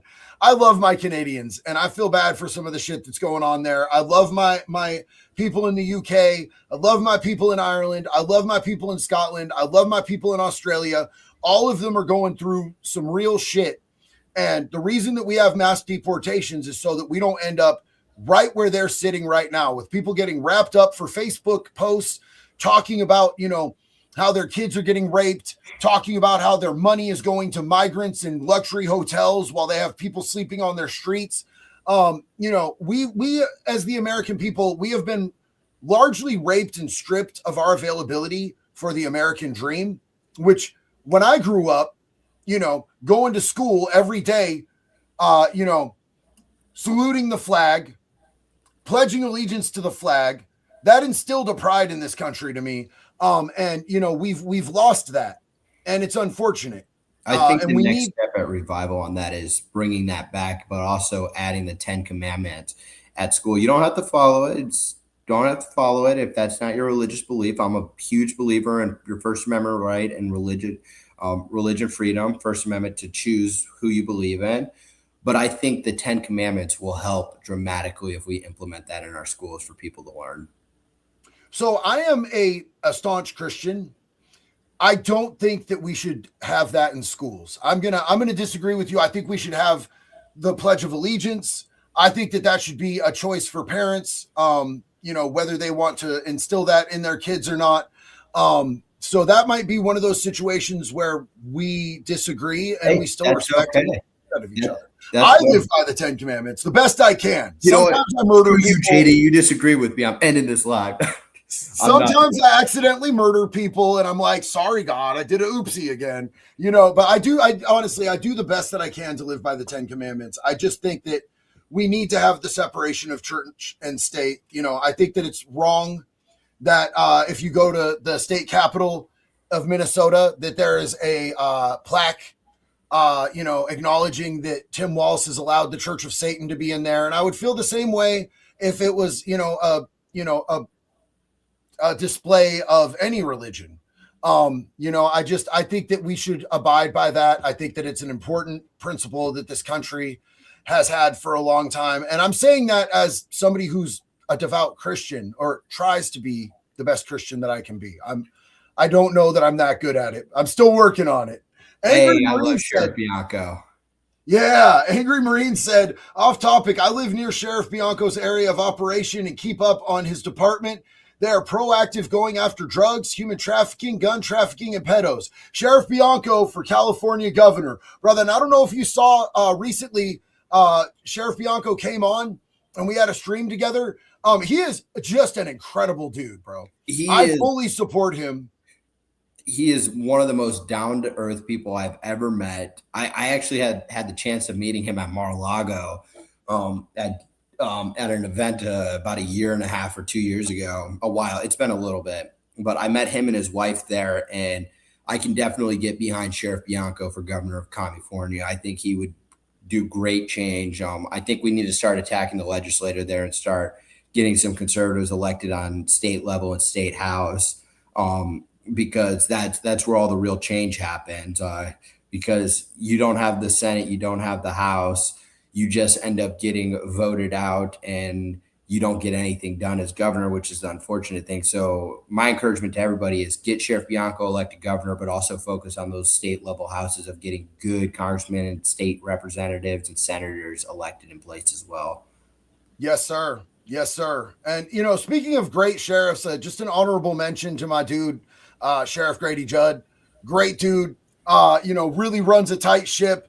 I will never always agree with how everything is dealt, and won't agree with everything that, I know that I've done one video where I was critical of how the Polk County sheriffs dealt with something, but their long-standing record of the way that they've been incredibly powerful in protecting the rights of their citizens and the children of Polk County is so amazing to me. Metalhead Fisherman said, I hate these Timu, Jesse Ventura type vets that always have sympathy for Antifa and other Marxist extremists. They literally hate America, for fuck's sake. And thank you for that, Big Super. We're going to bring you on screen when we get down there. I don't want to lose our place, but I see that. And as somebody who hasn't served, I'm not going to disrespect veterans. They went over there and they fought for my right as well as their own right to their opinions. I will disagree with them, but I understand people's frustration when it seems like they've done, a 180 on the principles that this country is based upon. Elite 2K said, hey JD, hey Kyle, it's already been verified by multiple YouTubers, streamers that the first shot was by Alex's firearm after officer disarmed. Only thing is we can't see whether the officer's finger was on the trigger or not. It is a SIG P320. Dude, it is. It's the sketchiest fucking gun out there, bro. Is there anything sketchier? It's like high point level sketchy. I mean, shoot. I personally have, I'm all for the Second Amendment, carry whatever gun you want. But you're not shooting on my firing line if you have a 320. I'm giving you a loaner gun. Yeah. No. Facts on that. It's a good looking gun, but holy fuck. Even knowing the background around it, I'm like, get that away from me. I'm like, I'm never afraid around guns unless it's a 320. Yeah. Lucas Coy said, hey, JD, thank you for helping me through probation and staying sober since my fiance passed away. Also, what's your thoughts on Baca? So first off, congratulations on your sobriety. Absolute condolences on your fiance. I love you. You're not alone. And I love Bikers Against Child Abuse. Bikers Against Child Abuse is a great organization. I know that they recently had some controversy with one of their members turning out to be a child predator. I'm going to tell you this right now. Predators are going to be in every group of people. They're charismatic. They're adept at chameleon type behaviors. They mask really well. And that's how they get away with the things they get away with as a whole. The organization of BACA does such incredible things for kids and people in our country. I absolutely love them so much, bro. I want to real quick get your opinion on something here, Kyle. Maybe you could give us your educated opinion on this. Let me find this really quickly. Hey, I just saw Banana and Rice Lady. Is Chris? Yeah. Hey, at that dude's head. That's what I wanted to ask you about. Does this look like the proper way to hold a firearm, in your opinion? I'm gonna be completely honest. I think she was just handed that gun. He looks at it and backs away, bro. That's so wild. I want to do the slow-mo close-up of his face when this actually happens, but it's not loading. But like the slow-mo clip of him looking down and going, and backing away. His name's Brian. Big shout out to Brian. What's your take on that, bub? Is that the correct way that she should be handling that firearm?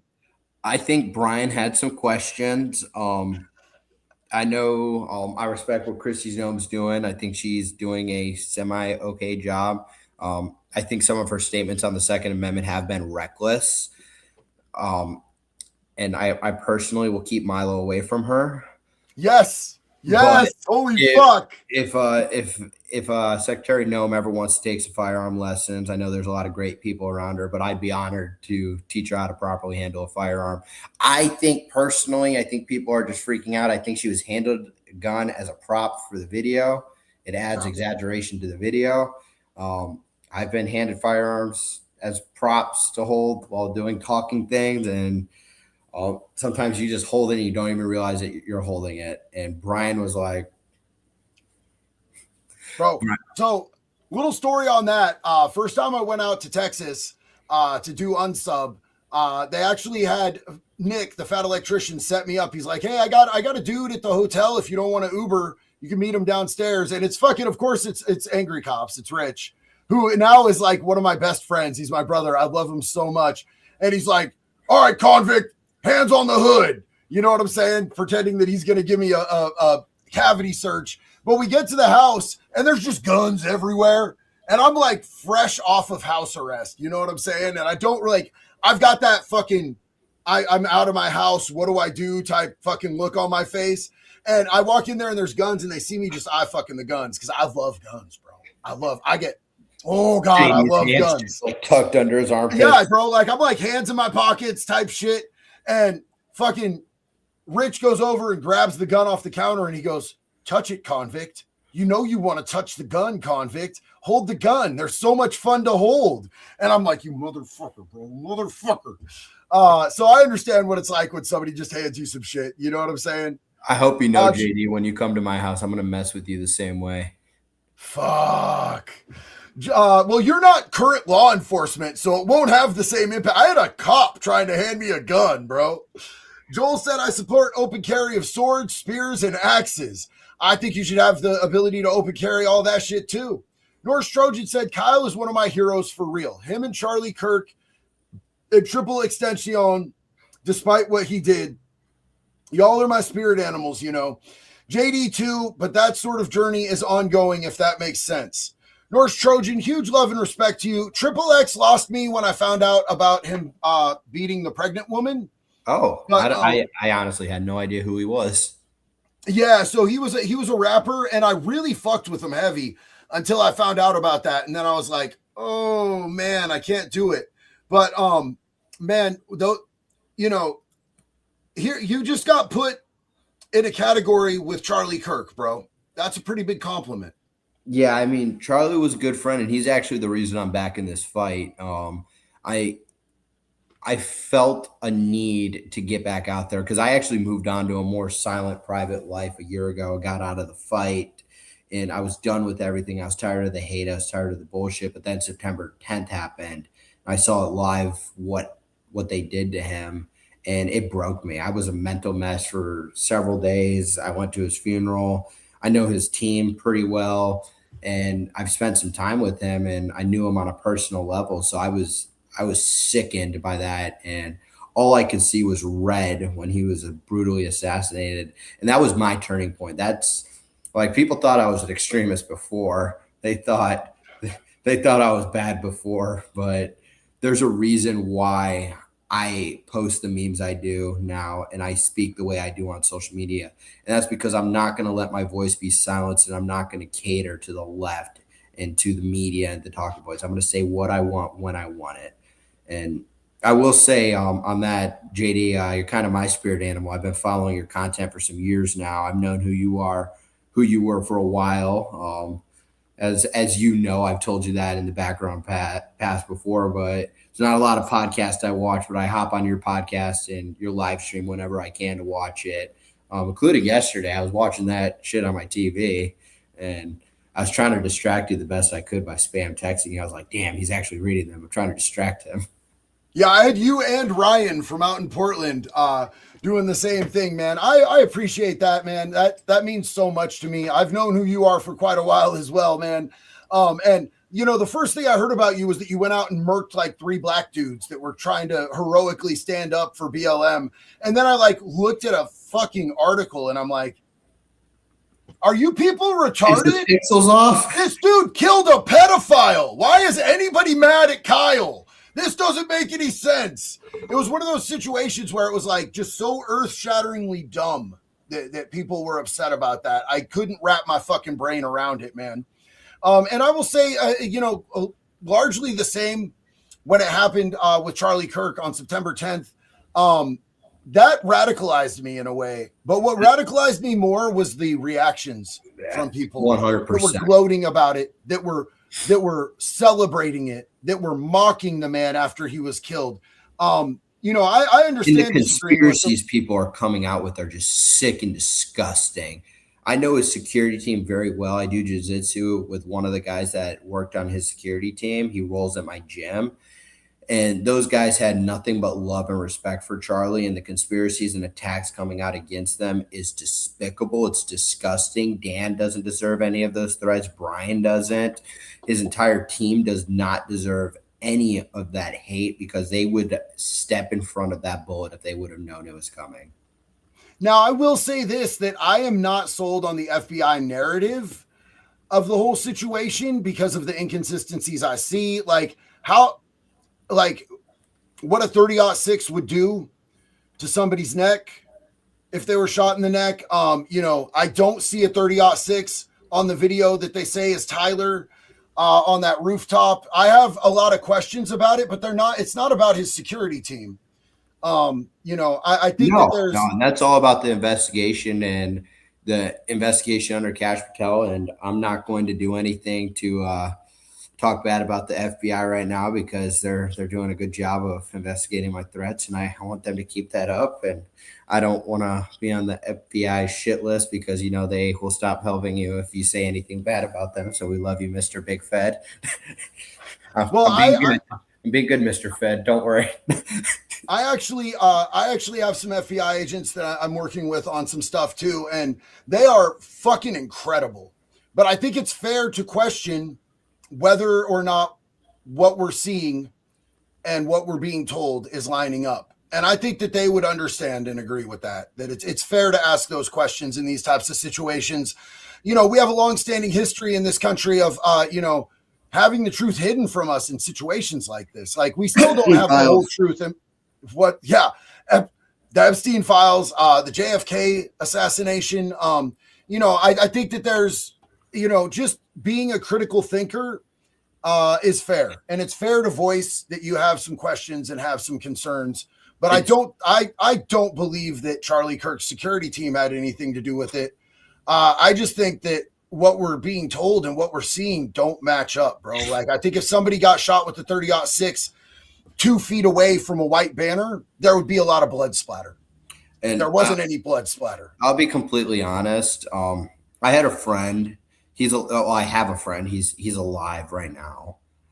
He was a Green Beret, and he's a Purple Heart recipient that took a 7.62, 3.5 feet away through his carotid artery jugular and fractured his spinal cord. And thank God he lived, but that was a through and through injury. And that is one part that does make me skeptical, but I don't want to dive into any of the conspiracies on any of that out of respect for Turning Point and the friends that I do have that were there and did witness his death. Completely fair. Completely fair. I hope that we get a fair trial. I hope that the truth comes out. I hope that when they actually release the evidence that they have, that it addresses these questions that we have. And I do understand that we don't have the totality of the evidence yet. And from what I know, Tyler Robinson's on video pulling the trigger. Okay. See, I have not seen that video. So well, you might have CCTV. I haven't seen the video, but from what I've been told, there's security cam footage, which I think the public should see and is privy I think they should see that immediately. I think that they should, pulling the trigger. I think they should absolutely see that, because I think that would put a lot of shit to rest. And I think that a lot of this speculation, if the narrative is what it is, if they have footage of Tyler Robinson pulling that trigger and they were to release it, I think it would stop a lot of the, the conversation that could be damaging to other people. I want to shout out Long Road Farms. Love you so much, family. Thank you for that huge super. Wasn't expecting this tonight. Love it, brother. Welcome. We're glad to have you here with us. Huge appreciation. I'll bring you up on screen when we get down there. T-Man said people should not carry at protests because shit can go wrong fast in protests, and mob mentality is a real thing, and bad decisions can be more easily made in those types of situations. Better to leave the peace at home. And while I agree with you, because I have gone out to the Antifa riots, and clearly I wasn't carrying, you know what I'm saying? And I feel like if they saw a gun on me, with their mob mentality, there's a chance they would try to disarm me. And they're known for doing sneaky shit. You know, I've seen multiple times. Me, but a gun saved my life, so I'm lateral to that opinion. Yeah, see, but I don't think that it should be a right to. I think it should be a personal choice. If you don't feel like it's in your best interest to carry while you're out at a protest, I respect that. But I 1000% stand with people's right to. I think, absolutely. Every single day carrying a gun is your right to do so. It's not a privilege. You can take privileges away. You can't take away rights. And that's why I'm such a big believer in JD. Like I've told you, I want to help you in any way I can to get your gun rights restored, because that's one of my legislative priorities going into next session is felon carry. I want it to where felons can carry guns. And people argue with me all the time, like, oh, you want child molesters to carry guns? No, I want them to be thrown under the prison or given the death penalty. They shouldn't be released from prison to begin with. We need harder punishment, and we need a strike system to where if you prove that you cannot be safe on the streets and you can't be trusted with a gun, you shouldn't be on the streets. You should be in a mental asylum or prison until you are reformed, actually reformed. Yeah, absolutely.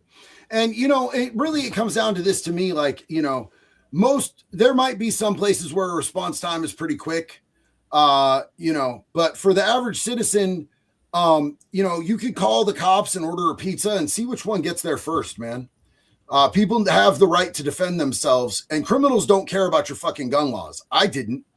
Ryan says, ever since they passed the law saying that you will lose your right to bear arms, violates the Second Amendment. Absolutely. I think it 100% does. Kyle, what does it say in the Constitution? Does it say that the government gives you your right to bear arms? Well, the Second Amendment isn't there for self-defense. It's not there to protect against property. The Second Amendment is written in place to stand up against a tyrannical government, to protect the Constitution that was laid out and put forth from a government coming after you. Hitler took the guns. Chow took the guns. Every communist dictator leader came after the guns first before they went after anything else. They will strip away your gun rights so you have no means of protecting yourself or standing up against a tyrannical government before they'll erode at your other rights. And we see this in states like California, Oregon, Minneapolis, Chicago, New York. We see it in these liberal ran shitholes every single day. Yes, sir. And I do just want to reaffirm that, if you're in one of those states like I am, we're not talking about the people because there are very, very good people in all of those states. The state governments are taking liberties that they do not have the right to take. James Hart said, JD, it's been a while. I'm sorry to ask this, and I normally never did, but you're my favorite influencer, and you can spread this more to more people than me. Recently, a Siberian Husky was... So we already read these, brother. Did I? Yeah, we did I talked end about up... this. Yeah. Yeah, no, that's 100%. That's a granted, bro. Valkyrie, thank you again, homie. Arizona Purple Goat. If you carry at a protest, don't be an asshole with a weapon who becomes threatening by bringing attention to themselves by interference with law enforcement duties, and just peacefully protest, and half of this bullshit would be avoided. And, I eat MILF and cookies. That is a hilarious profile picture. I missed that. Oh, that's sick, bro. That's sick. And Mr. Perry, sorry, I think that like 100%, and that goes whether you're carrying or not, because I believe in people's right to protest. I'll stand for the left's right to protest. I'll stand for the right's right to protest. I'll stand for fucking commies' right to protest, even though I think they suck and we should bully them. But I'll stand for their right to be able to protest. But once you cross the line and you're breaking the law and you're attacking law enforcement, you're not peacefully protesting, you're rioting. You're interfering with law enforcement operations. And I think that statement should apply to everybody that carries a gun in the real world, because you're carrying something that has the ability to take another human's life away, and that's your right to carry. It's your state rights to defend yourself. A lot of states have it written out in law, which makes it your right to self-defense.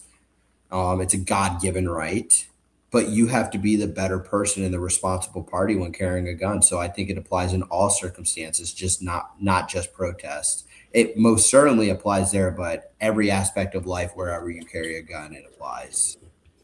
I would like to see something like Castle Doctrine be applied federally.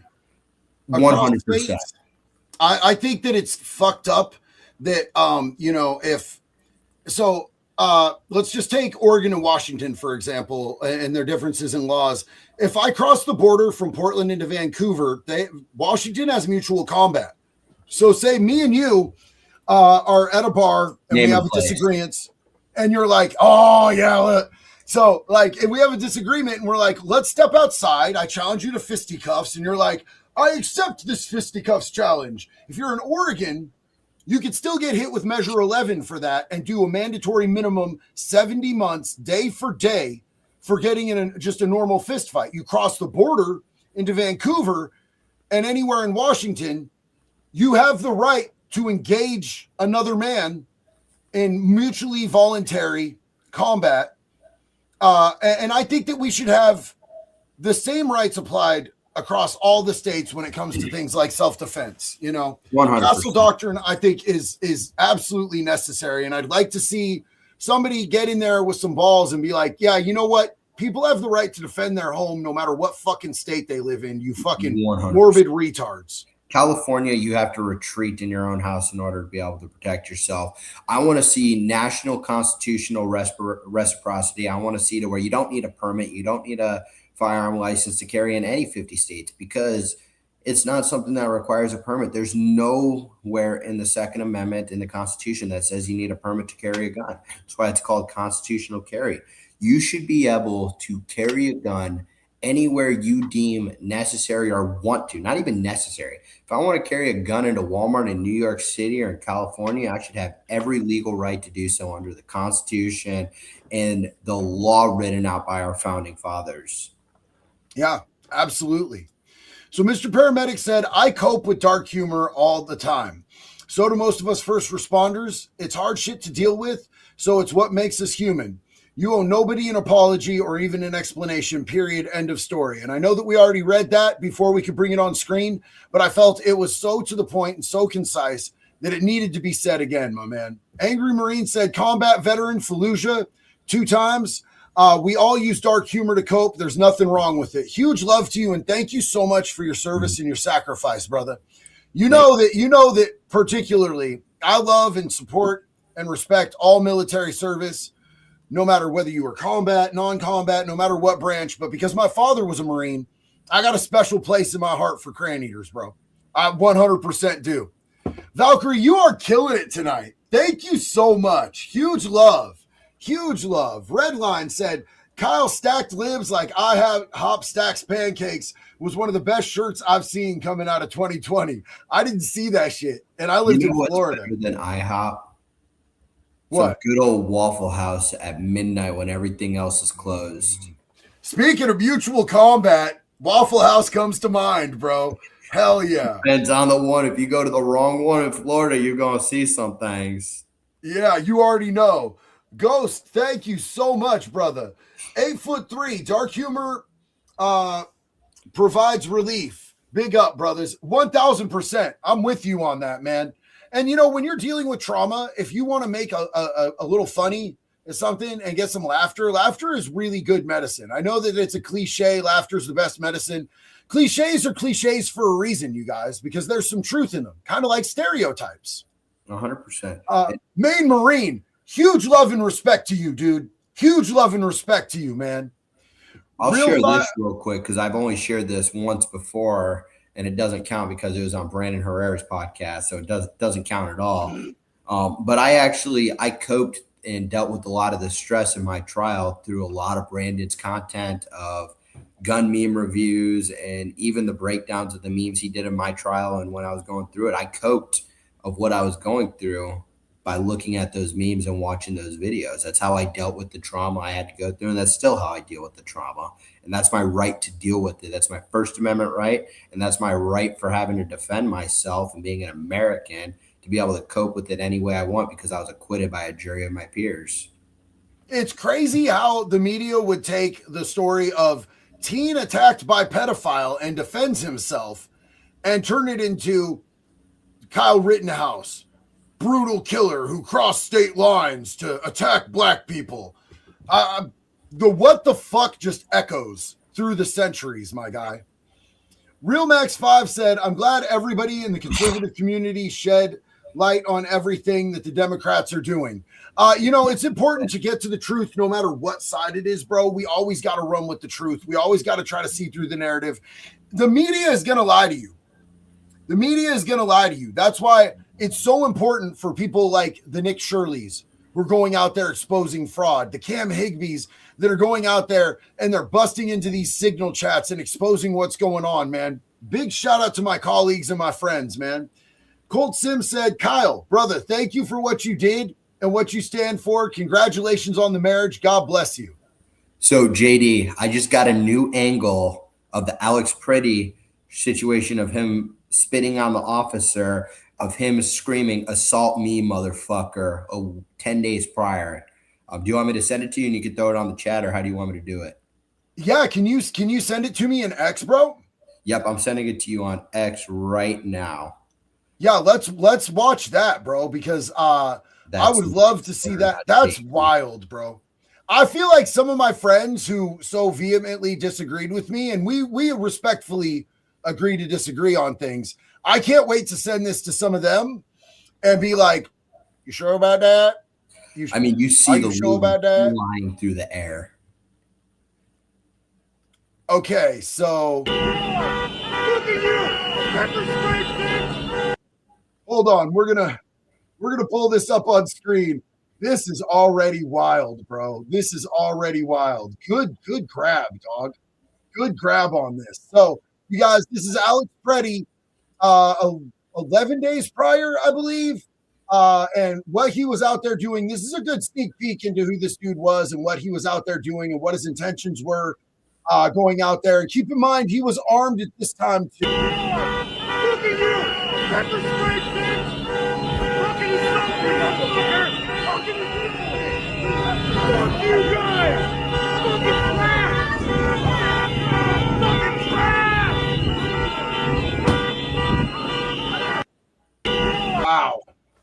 Wow. So, I mean, while I do understand that he had the right to say what he wanted to say to them, I stand up for his constitutional right. But did he out there bodily assault law enforcement with bodily fluids? No, the spitting is assault. That's just 100% assault. And he committed assault against a federal law enforcement agent while he was carrying a firearm. Then he assaulted their vehicle and did damage to government property. Dude, that's wild. That's a whole different look right there. So Ryan, I'm looking at the statute right now. It's a serious crime and it can be charged as a felony under Minnesota statute. So he committed a felony in that 609.2231 fourth degree assault, up to 1 year in prison and $3,000 fine. And it's a felony when you intentionally throwing or transferring body fluids onto specific personnel, including police officers, firefighters, correctional employees, and transit operators. That is a felony on a law enforcement officer in Minneapolis. well, it's a federal felony as well. It's a federal felony, and that carries up to 8 years in federal fuck you in the ass prison. So on the state, for 5. no, on the state and the federal levels, that was illegal all day, every day, plain as day. Paladin Diggs said it's only gay if you smile. And not wearing socks. Yeah. If you keep your socks on, bro, nothing is gay. Bobby Lynn, Kyle, you are awesome, man. Keep that strength and keep the faith. You are winning. Good looking dog you have there. JD, wood chipper for animal abusers too. Love you, homie. Beautiful dog you have, Bobby. Dude, doesn't Bobby have the most gorgeous dog? Look at that. Those floppy ears. Yeah, that's what I'm talking about. Six's mom said anyone who doesn't make jokes about bad shit has never lived through bad shit. I want to say good for you. You're the lucky ones. Milo is beautiful. Aloha from Kauai. Love you, Six's mom. Love you, Six. Mr. Paramedic said, it would be my honor to teach you some good first aid. It's a passion of mine, and it's invaluable knowledge.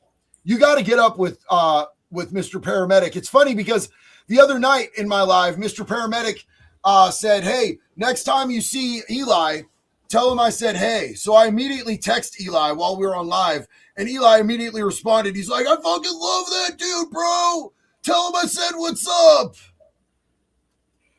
Dude, your chat is awesome. You have some amazing fans and supporters. Just wanted to say big love to the chat. And on behalf of JD, I know he said it a lot. Thank you to everybody that's supporting JD, supporting his channel. Continue to support JD. Continue to support his channel. Not a lot of people out here are pushing the right narrative like JD is. And you guys have seen it. Me and JD disagree on certain issues, but we're cordial about it. We're not like communist, libtard transvestites that are like, I'm going to kill you, JD, because you don't like that I said this. Yeah. And I also want to say that, because the word just came into play, that I have very, very good friends that are trans. They're very rational, very good-hearted people. You know what I'm saying? I will make jokes about trans Tifa and stuff, but that's more about their ideologies and shit like that. I have, like Miss Blair White. I love Blair White, Mr. Buck Angel, Texas T. I have some really awesome, amazing homies that are trans, and we mean no disrespect to you guys. I use it as spreading awareness to and I know some trans people. I can't say that I have any trans friends. I don't run in any of those circles really, personally. So I've never really had an opportunity to make any trans friends, but all of it is to spread awareness to what's happening in the political realm and world and what we see here in Texas. And my issue is pushing it on children, and that's my issue. And like my good friend Texas T, she lives in the same state as you. She would agree with you 1,000% on that. Blair White would, Buck Angel would. I support everybody's right as a consenting adult to do whatever they want with their body and with other consenting adults. If they're not pushing it on, I do not care. I have a lot of friends that are gay. I have a lot of friends that are lesbians. I respect their rights. Just like I want people to respect my right to have a big titted blonde smoke show wife who's too good for me. Thank you, God. I appreciate you, dog. So P.L. Branson said, scripture is true. Woe unto them that call evil good and good evil. Fact, bro. That's a good one. JDO School. God bless you guys and your families. Much love, JD. Good to see you, Kyle. Wood chipper and make pedophiles afraid again. Yes, my guy. Yes. Thank you. Wood chipper. Yo, our homie John Amort is here. Love you, buddy. Dominar. Does bananas and rice go good with green mayonnaise? Fuck. Do you know? So I'm going to be honest, JD. My wife is laughing over there. I made some weird things when I was in jail because the only thing I would eat was off a commissary, and I made some weird ass concoctions. I'm pretty sure bananas and rice may hit. I'm going to have to try that one out. I don't know. I feel like that may hit. It might hit. It's My just a wife weird is thing. judging me so hard right now. She just looked at me and goes, "The fuck." Do you know the green mayonnaise story? Have you ever heard me talk about that? No, what did you do to that poor mayonnaise? Okay, so look, man, when I was in prison towards the end of my sentence, I got to a minimum and we were going out on work crews. And we had this big girl that was dropping us stuff off in the parks, right? So we were smuggling tobacco back in. And I had, since it was me and my homie Weddle had the big girl dropping shit, we never put anything in our ass to smuggle it back in. We'd be like, hey, here, put 4 ounces of tobacco up your ass. And when we get in there, you give us 2 ounces back and it's all good. So it was Christmas. And it was like our last day out on work crew. And I'm doing the math with Wedo. And we're like, yeah, we're going to run out of tobacco because we're not going to work for at least 2 weeks. And so we're like, we have to pony up and we have to fill our own prison pockets, bro. And so I make myself this huge, it's like 2 cans of chew and like over 2 ounces of tobacco in this plug that's bigger than a turd, bro. And I'm looking at this thing like, oh man, this is going inside me. Oh no, right? And so I've never done this before. At this point in my life, I've never put anything in my butt, right? And so I go to grab the Vaseline, and I'm like, where's the Vaseline? And they're like, we ran out. And I'm like, what the fuck? And one of the homies is like, yeah, spit on it, bro. And the other homie is like, look, man, there's this old mayonnaise packet that was opened like a week ago that's kind of got a green tint to it. And I'm looking at it, and I'm like, look, it's not going to make me sick like it would if I put it in my mouth, because it's going in my butt and poo comes out of there, right? So it's safe to use this as lubrication to put this thing in me. It turns out that's not safe. You can absolutely have horrible things happen. You can get a horrible infection in your booty hole by putting green mayonnaise in there. And that happened to me while I was in prison. And I just want to say that I have not put anything in my butt since, bro. It is not a good time for me. I don't understand how people like it. I respect people's rights to enjoy, playing with their booty hole. It's not for me. I learned that. It was a 45-minute drive back to the prison with this big ass plug up my ass. And every time we hit a pebble or a speed bump, I was like, oh no. It was the most terrible thing. And I'm not laughing at you. My wife is over there on the floor wheezing. It's fair to laugh at me, dog. You should see the clip where on Unsub I told that story, and the dudes are like, half of them are like silent, like, what the fuck did that dude just say? And of course, Nick is laughing his face off, bro. So was it about this size? I'm not gonna claim that, bro, but it was bigger than a turd. It was bigger than a turd. You got to experience some Tyrone? Bro, it was December in Oregon, and I was heavy sweating. I was like, just beads of sweat coming down my face. And they strip searched me when I got back to the prison. They were like, so they randomly strip search people. They'll take like half the crew and make them spread their butt cheeks and cough. And I was on the list that day. And so I'm like heavy sweating, like I've never done this before. I'm like, and they're like, hard, right? And nobody saw anything. Apparently I got it up there nice and deep. Coffee and cocaine. Hey, Kyle, much love from Arkansas. Are you going to give Aaron Spencer some pointers for defense? Who's Aaron Spencer? Aaron Spencer was a man. He was a father. He was a veteran whose daughter was being molested by an older man, elderly man, really old man. Sheriff, right? He is running for sheriff against my good friend, Sheriff John Staley. Okay, so my opinion's probably not going to be well liked on this one. Wood chipper for every pedophile. Legally, what he did was against the law. We are entirely in agreement on this. Yeah, but legally, what he did, I don't think it was morally wrong, but you have to look at it from a legal standpoint when taking another life or shooting somebody like that. I don't know what pointers on defense I can give him, because I can't say if I wasn't a dad, I wouldn't have done the same thing. Mm-hmm. I feel like you have that obligation as a man to do that, but you also have to eat those consequences that come with it, and you have to accept those consequences. I know if somebody ever did anything to my wife, I'm accepting the consequences of what I do. And that's the conversation that I had with the current Sheriff John Staley, because I've had, like, I every time I go to Arkansas, I go into that jail, and Sheriff Staley gives me unfettered access.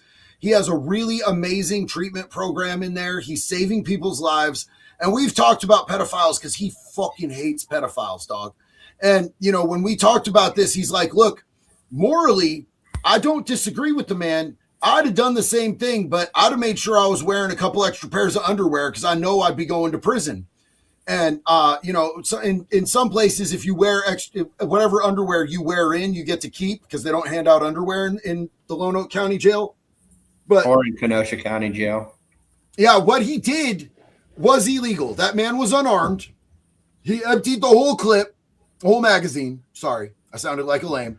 And then he went over and pistol whipped the dude's face in after the dude was dead. Do I disagree with him on a moral basis? Absolutely not. He woke up in the middle of the night when this dude was already charged and going through the process of, a court case for molesting his daughter. I don't think I could have done anything differently, but I would be prepared to go to prison over it.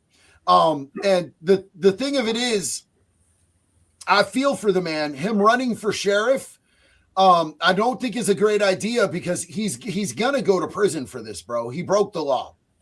So unfortunately, that's the law in the books, and you have, like I said, you have to be prepared to eat those consequences. You do. Like, you have to take accountability, and you have to man up and own what you did. I don't disagree with them, but I think he's fucked. Books, but like, that's one of those things. Well, here's the thing too, is that the court system failed Aaron Spencer and Aaron Spencer's daughter. That dude never should have been back out on the streets. 100%. And I know details of that case that I can't make public, but it's going to come out in the court case, and people are going to be like, oh, okay. But, you know, that dude, none of this ever would have happened if they hadn't let a dude that was, 100% molesting that little girl back out on the streets. We wouldn't be here today. And the fact that, like, not every state has what the great state of Alabama has, they have Ariah's law, where if you are facing charges of doing bad shit to a kid, you don't get bond. You don't get pretrial release. You sit there until you go to prison or you're found innocent and you get let back out on the streets. That's why my good buddy Chris Hansen loves doing busts in Alabama, because he knows that they're going to keep them for the duration of the trial. And then, he knows how to make an airtight case with the Blount County Sheriff's Office. So by the time the trial is over, he already knows they're not getting out until they do like 15 years in prison, bro. He's got that nailed down to an art. Chris said, love you, JD, red beard and beard light, just for fun. They called you beard light, brother. My inspiration is to grow a beard like JD's one of these days. Today's live is brought to you by Rogaine. What are those creatine gummies you were showing me? Hey, so you guys, these are Tasty Gains creatine gummies. They're actually a company that I love, and I've loved for a while. They actually sponsor me by giving me free creatine gummies, and I eat the shit out of these. I get my money's worth because I eat these all the time. I go through 8 to 10 of these gummies a day. They're delicious. Creatine helps you with energy, and it also helps you, if you're working out for recovery. It helps you with mental clarity. And Kyle, if you want some Tasty Gains creatine gummies, I'll make sure you get some, brother. I want to try them. I got you, JD. I got you on that, brother. We'll get you a shipment sent out. Colt Sims said, God bless JD and Kyle. I got your 6. We appreciate you, brother. Epic Friend said, love you guys. Kyle, would you ever go to another protest, maybe in Portland? Absolutely not. So I've spoken very, one of my good friends is currently watching the show right now. He just texted me. He said, you could have a beard like me. I see you on JD. So big shout out to my boy, Troy. Thank you for your service, Troy. Thank you. He does some security for me. So thank you for keeping me safe whenever I'm with you. So big shout out to Troy. But I would never in a million years go to another fucking protest. I know the consequences of what can come with that. And truth be told, I hope to God to live the rest of my life without ever having to pull my gun or defend myself ever again. I hope I never have to resort to necessary violence to keep me and my loved ones safe. I hope we're protected. I sure as shit will if I have to, but I will never put myself in a situation to where that can even remotely come close to happening, because I know the consequences and of what comes with that. Amen to that, bro. Amen to that. It's a heavy situation to be in, and it's a heavy burden to carry afterwards, even when it's a necessary thing, and you saw the full extended consequences because it was so politicized.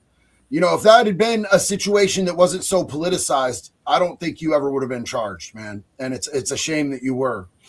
Epon Pliskin said, Scotty K Fitness coming out as gay and taking his wife's last name is the greatest boost the left has had since they got Kennedy. I don't know. I think they got a lot of jabs and boosters. When it comes to boosts, they got a lot of boosters. Yeah, that's crazy, bro. That's crazy. Did he actually come out as gay? I know that he took his wife's last name, and I know that there's more shit coming out about Scotty K, like in real time, and I haven't been able to keep up with all of it. I just think it's absolutely abhorrent to dox people when you have, even if you're just doxing people to, a small platform, but to have millions of followers and dox somebody because you didn't like their comment about your mustache, and to make fun of people that are in wheelchairs because they made a comment about pronouns in your bio. If you have your pronouns in your bio, bro, you're opening yourself up to that, bro. I'm sorry. It is what it is. Sleuth Investigates. Love you, Kyle, JD, and the wives. True Americans. I leer to love you all. You can also leer every day. Big shout out. Big love to you, Sleuths. Hell yeah. CJ. Wife's quesadilla. What's that? My dog is begging for my wife's quesadilla she just made. Yeah, bro. I mean, I'm a fiend for the quesadillas too. I can't lie. So CJ is this is not an honest name because I see your stack of Nikes there, but I love you, Bubba. I don't always agree with you, JD. Sup, Kyle? But JD, sometimes you be an a-hole. I admit that. He's an honest asshole. Yeah. I'm still an here. Honest mayonnaise jar asshole. Fuck. See, Dom is never going to let me live that green mayonnaise down. Dom and my mods always bring that up. Yo, I love you, CJ. Keep rocking them sneaks, bro. Big love. Sarah Beamer, JD, can you text the unsub guys about getting Kyle on there? Can I pet that dog? I'll pet that dog for you. So, Kyle, have you ever talked to the unsub guys about going on the unsub podcast? I'm going to get on there one day. None of our schedules line up. Yeah.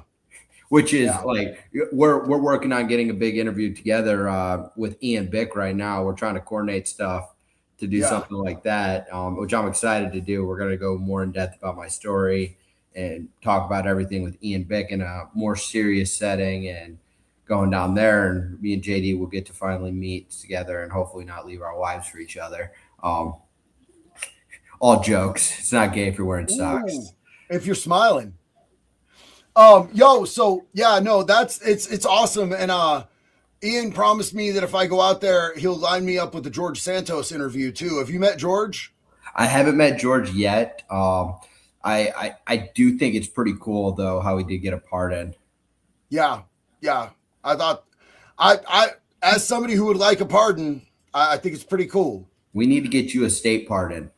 Yeah, state of Florida. I need it, bro. Hop Fad. Glad you're doing Kyle. Keep strong, brother. I think he meant glad you're doing good, Kyle. I don't think he meant glad JD's doing, Kyle. Love you, brother. Appreciate you, man. Antifa Frost Vangelis. Kyle was complying with cops, hands up. Preddy went there to shoot feds, but they beat him to it. Oh, well. So, look, I don't know that he intentionally went out there. I can't judge what his actual intentions were, but in his final moments, he was reaching for that gun. And that's very clear on the video that we watched. So question for the super chat people. Does Milo get a chicken quesadilla? Has he earned this quesadilla for the super chat people? People in the chat, just drop it in the chat. Does Milo deserve quesadilla? Give us a yes or no. It takes a second to catch up because there's a little bit of lag between what we say and what they hear. We got a hell yes. We got at least one hell yes. Yes, yes, yes, yes, yes, yes. Milo! Hell yeah. What a beautiful dog, bro. And on that note, Deborah said, much love to Kyle and his dog. Colt said, much love and respect to both of y'all from Florida. God bless y'all. Keep safe. Hell yeah, brother. Appreciate you, man. I miss Florida every single day. Florida's great. I'm married a Florida girl. Oh, hell yeah, Florida. That old Florida jet. Oh, yeah. It's funny because I actually was talking to Rich the other day and talking about coming out to Texas too. But me and the wife are also looking at a nice little spot out in Florida as well. I really want to go back and check out some spots. I need to take my wife to Texas because she's never been there. And I want her to fall in love with it the way I did. Does she like cows? She loves cows. We have a lot of cows out here. I can look out our back kitchen window. We can see cows right now. You got to take her to the stockyards. Yeah, absolutely. We got Jen Hex. Thought that mustache was cosplay for the village people. Hey, man, we can't be making fun of dudes' ball ticklers, bro. You know what I'm saying?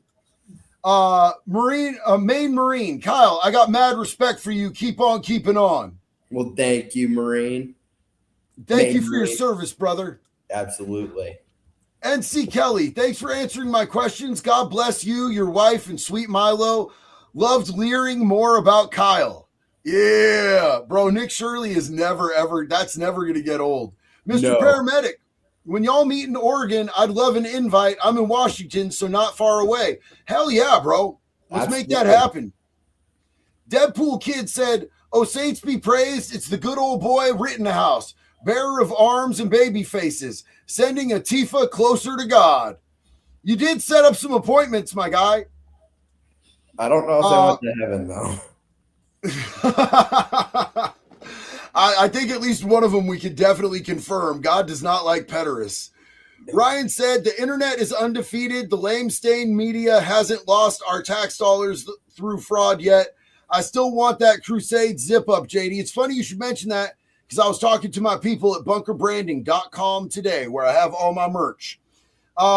Jackie boy, did Kyle send Little Binger a Christmas card after the trial? You know, I tried to talk to my legal team about it and they advised against it. You know, it's funny because one of my friends actually had a trial for an attempted murder in Pennsylvania. The dude rammed his car multiple times before he ever fired a shot. Then he fired a shot and it grazed him on the forehead and he got an attempted murder charge and they ended up having to drop the entire case. They were trying to put him in prison for the rest of his life on that shit. And then when he actually, after they had to drop the case, he actually sent the prosecutor a fruit basket that was almost entirely cantaloupe as a fuck you, which I thought was just the perfect touch, man. The perfect touch. You know what the best medicine is? So Binger got demoted after he lost his case against me, and now he's working traffic court in Walworth County in middle of nowhere. court or county in Wisconsin now, sitting in traffic court prosecuting people for traffic tickets. I've been tempted to go and get a speeding ticket in Walworth County so I can argue a case against him and win in that county too. Just a little petty. I'm just a little bit. Just a little petty. Mr. Paramedic said, I can't drop big supers anymore. There's a $500. Holy shit, bro. I love you so much, big dog. Thank you so much. I appreciate you. We got to kick it when Kyle comes out to Oregon. You got to come meet up with us, bro. The random dude, anyone who 86 pets should get their balls snipped. I agree. Chronic Cough, the newest Netflix documentary. I believe that's my bicep being vaporized. A Kyle Rittenhouse story. JD, you on Instagram? Yes, sir. I'm going to send you a video. Okay. I don't have Instagram primed up. I have to do two like authentication login. I don't know that I could get it on my computer. Deadpool Kid said, hey, Kyle, when you were doing interviews, were there any right-wing influencers who seemed shady? Just wondering. Oh, are we going to talk shit? We going to talk cash shit?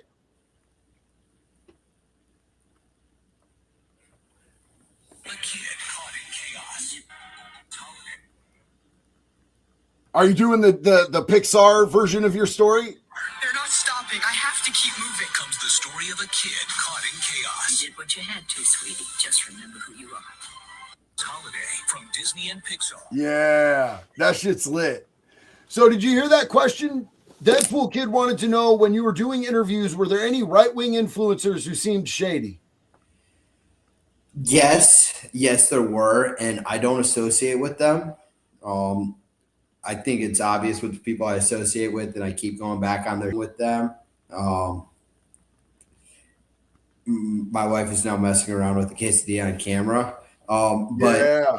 I will never publicly go out after another conservative or somebody like that in the circle that I've been on their podcast unless they've done something publicly wrong. I only call people out of their public facts. I will never put people's private business out there because it's not my private business to spread. And a lot of the reasons are private reasons why I won't go on a lot of right-wing influencers podcasts that I haven't been on.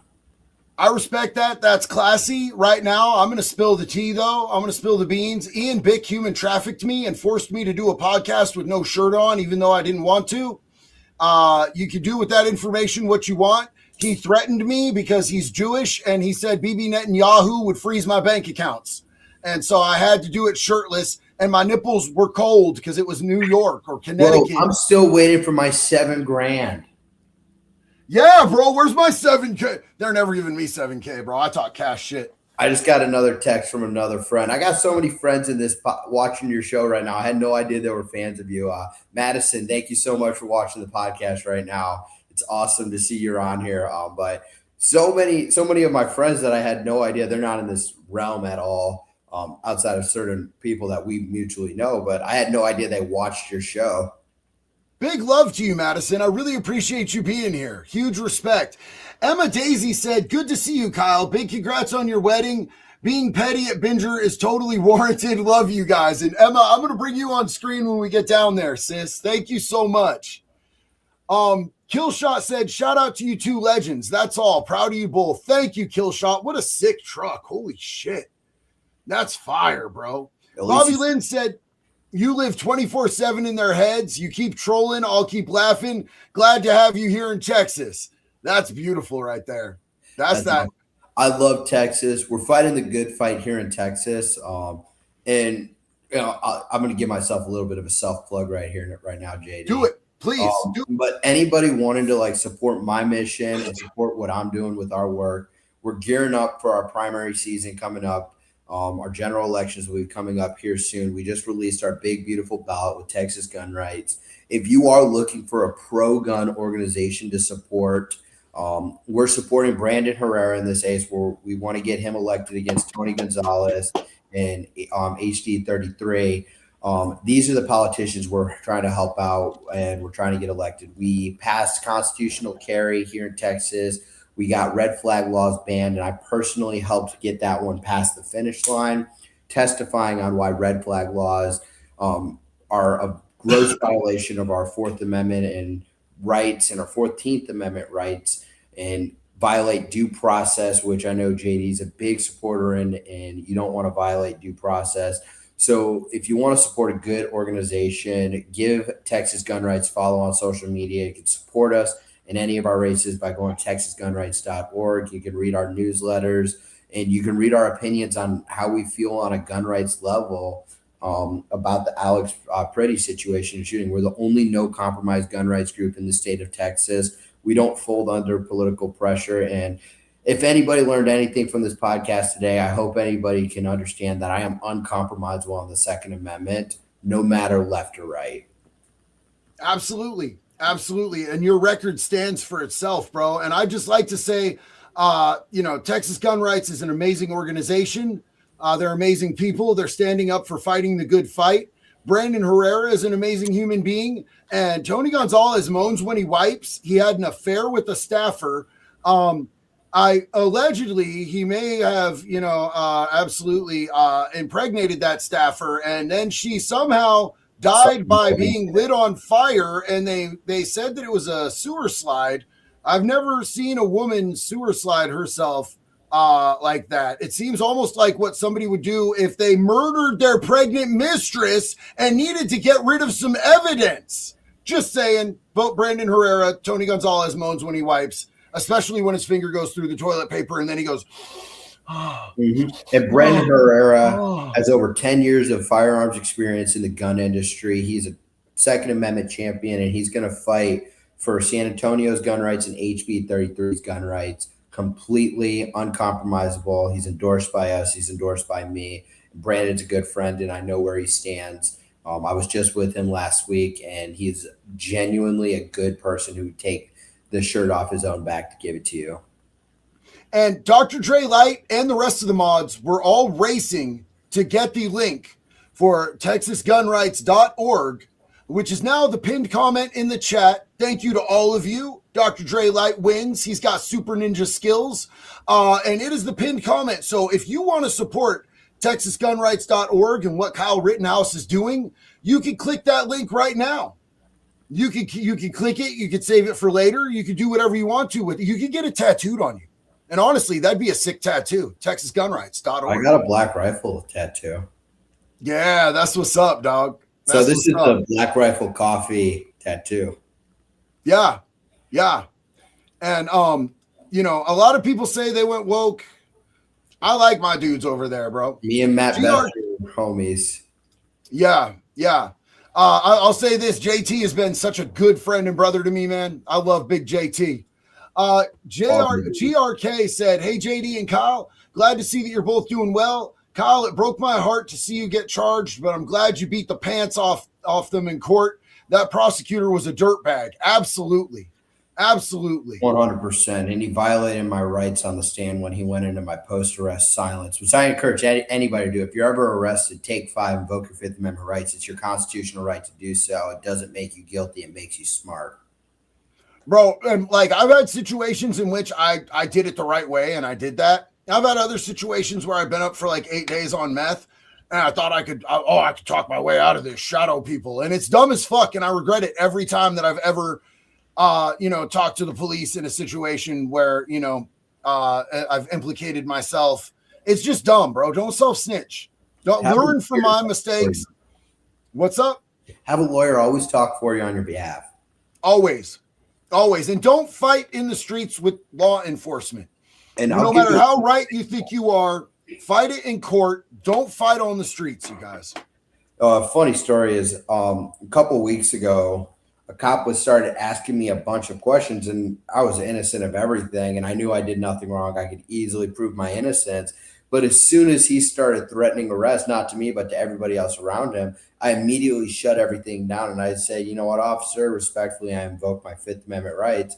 That officer said, and that's why I'm a cop, so you have that right to do so. Yep. Yeah, that's a good cop right there, bro, because it's his job to ask questions, and it's his job to figure out if he can implicate you in anything. It's also his job to respect your rights. That's a Yep. good cop right there. I remember you called me after that situation. That was wild. We're now friends on Snapchat, me and that cop. Nice. Shout out to him, bro. Small William said, Small William has cookies for new friend. You now have a friend named Small William who has cookies for you. And I don't know about you, but I fucks with the cookies, bro. I Six's, this too. yeah. Six's mom said, you know where you should both come? Aloha from Kauai. That is on my list, sis. I'm going to do that. We're going to meet up. It's going to be sick. Hopfad said, hell yeah, brother. Let me do it in my voice. Hell yeah, brother. Fuck yeah. Bobby Lynn said, schools need to be protected 100%. That is our most valuable resource. It is our most innocent resource. It is our future. It drives me nuts that we protect politicians, we protect banks, and we leave our kids hung out to dry. And, you know, we were talking about Uvalde earlier, and I just want to say, in my opinion, that is the darkest stain on the history of American law enforcement, the absolute cowardice and inaction. And, you know, I know that there were some of those cops that were waiting for people, up the chain of command. And, you know, some of them might be able to say, you know, oh, well, I wasn't allowed to go in. If I was there with a gun and I heard the screams of those fucking kids, dog, you would have to fucking shoot me to get me to not go in there and protect There's those nothing kids. stopping me from going into that situation. If I was there would be nothing that would have stopped me from going in and neutralizing that threat and protecting those children. Absolutely. It's the darkest stain I can remember on the history of American law enforcement. You know what I'm saying? I'm sure that other people are going to bring up George Floyd ODing on fentanyl on the sidewalk with a knee on his back. But, Uvalde, it's absolutely scandalous what a fucking failure that was. And that any of those people still have jobs. Bobby Lynn just said, help me and others like you get your rights back. I'm a vet that went astray, but not a bad dude. Off paper and have paid my dues. Texas will let us have them in our house, but nowhere else. This needs to stop, even at the Fed level. And I can tell you this, Bobby Lynn, right now, Kyle is working to fight that good fight. And TexasGunRights.org is working to fight that good fight. And, there is supposed to be right now in process, there was always supposed to be a pathway for felons to get their rights restored, but they put it in the hands of the ATF. And we all know what the ATF does. ATF is gay. The ATF shoots your fucking dog, and they build fuck ass cases on you. They don't really help anything. They're gay as fuck, bro. They are gayer than trying to let another dude get you pregnant in a midnight matinee of Brokeback Mountain at the movie theater, bro. They are gayer than taking 12 dicks through a glory hole in a rest area bathroom or a Love's truck stop. But here's the thing is that Pam Bondi took that initiative away from the ATF and put it in the hands of the DOJ. And she said, we're going to start processing like 2 months from now. And that didn't happen. And that was 8 months ago. Months ago. They don't do anything fast, timely, or when they're legally obligated to. Epstein files. So, I think that we need more initiatives to try to put some pressure on them to do that, to restore people's constitutional rights after they've gone and they've paid their fucking debt to society, man. You know what I'm saying? If you've paid your debt to society, you should be able to have your constitutional rights back. If you're too much of a danger to society to be released onto our streets, you should never be released. But once you're released and you've paid your debt, you should have your gun laws, your gun rights back, your voting rights back, and anything else is gayer than AIDS on a Sunday morning. Shady, you're preaching it. And I just want to this dog weighs 80 pounds and thinks he's a lap dog. Yeah, dog. Yeah, that's what's up. I love Goldies for that. That's the way my wife's Goldie was. Rest in peace to Lulu. Enrique Villa said, JD, what's good, fam? How are you doing, Kyle? Been in your corner ever since that fateful night. Glad to see you doing well. And give that good boy, another piece of quesadilla for me. Enrique, I love you, bro. Thank you. That's dope, bro. That's dope. You get a lot of love here, bro. Imagine when you start your own YouTube channel next week and we come and let everybody know we do a live. We shoot the link in the live. We're doing collaborations. Imagine what an amazing community. You see the support that you have here in this community. Imagine how quickly you're going to be able to grow a community of people that are going to be able to organize, that are going to be able to, put pressure on political entities to be able to push your initiatives, to be able to help people have their full constitutional rights, which are being finger blasted in this country right now. I would say that our Second Amendment rights in this country on state levels and federal levels are being finger molested. And imagine, how much stronger you're going to be able to be when you have a community of, 1 million, 2 million people that stand behind you, homie. It's going to be beautiful. 100%. And I'm excited for that. And I'm excited to enter this journey. And thank you again, JD, for helping me through this process. I know YouTube is going to be a challenging thing to learn because all I know is how to shit post on Twitter, which I enjoy. But honestly, I can just shit post on YouTube as well. What do you think my whole get down is, bro? You know what I'm saying? I report on some shit and I do some in real life streaming and shit like that, but the most of it is absolutely just fucking shit posting. Wow, man. Trev hit that shit fast. Trev hit that bro. He got hidden, unhidden, and then re-hidden. He got twatapulted out for saying I hate you, Kyle. They banned him. Somebody was trying to ban him at the same time, so it unbanned him, and then he got rebanned. Yo, Esteban, Florida. I'm sorry your parents never loved you, but you're unlovable. You're unfuckable. You're undateable. You're not a good person. On the inside, where it counts, where you're supposed to be a good person, you're ugly. But God did that so it could match the outside of you, bro. That's why that happened to you. So I know that you hate mirrors, but don't take it out on Kyle, because Kyle's a good dude, bro. Sorry, was that too much? Was that a little petty? God lets me do that JD. once in a while. Preach it. They gave you a First Amendment right in this country for a reason. Yeah, that's right. That's right. Pretend it's your uncle, Esteban, Florida. Pretend it's your uncle. Throat it. It's fucking too far. Too far. Yo, JG Gribb, thank you so much, brother. Love you. Thomas Almond. Oh, grew look up at in that Miami. dog. Oh, dude, look at the two color eyes, bro. A brown eye and a blue Sorry, eye. I see a dog in the photo. I automatically get distracted. It's a tism flown with the ADHD. Bro, that's why we vibe so good, bro. We both dog ass people, bro. Grew up in Miami in the late 90s. We had armed cops at school. We never had school shootings. Fuck around and find out. Florida is so badass, bro. Florida is so badass. I love Florida so much. Big love to you, homie. Canucks fan. All schools should have small arms security team on standby in the event of a confirmed deadly threat on school grounds. Agree. And has anybody seen that company out of Texas that is working on weaponized drones to be able to have in schools where it's like an immediate response? As soon as an alarm is pulled, they will be able to fly drones, and they have drones with like weapons on them, and they use the drones to attack the shooter, and it's all being like they're all being run by people. It's a company out of Texas. I think that shit's fire, dog. So I was telling JD until we get his gun rights restored, because that's going to be one of my missions for JD personally, because I want to go shooting with him. I want JD to get some drones around his property, because when I was at SHOT Show last week, there's this new company that has these drones with paintball guns on them. You load those up with some burnas. Yeah, for sure, bro. For sure. I'm super stoked. I'm going to be doing some for all of the felons and all of the people who might not feel like, I know there's people out there that just aren't going to be comfortable shooting real guns. I'm going to be doing less than lethal content. We've got some stuff coming up real soon where we're going to be reviewing a lot of burnas. Burnas are absolutely sick. And then I want to go through, air guns for hunting. I have an air gun for hunting that you can absolutely hunt deer with.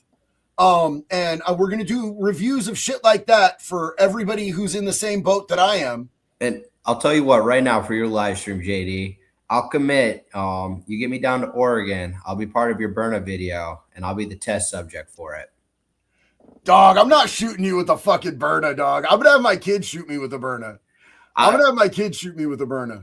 wear my plate carrier.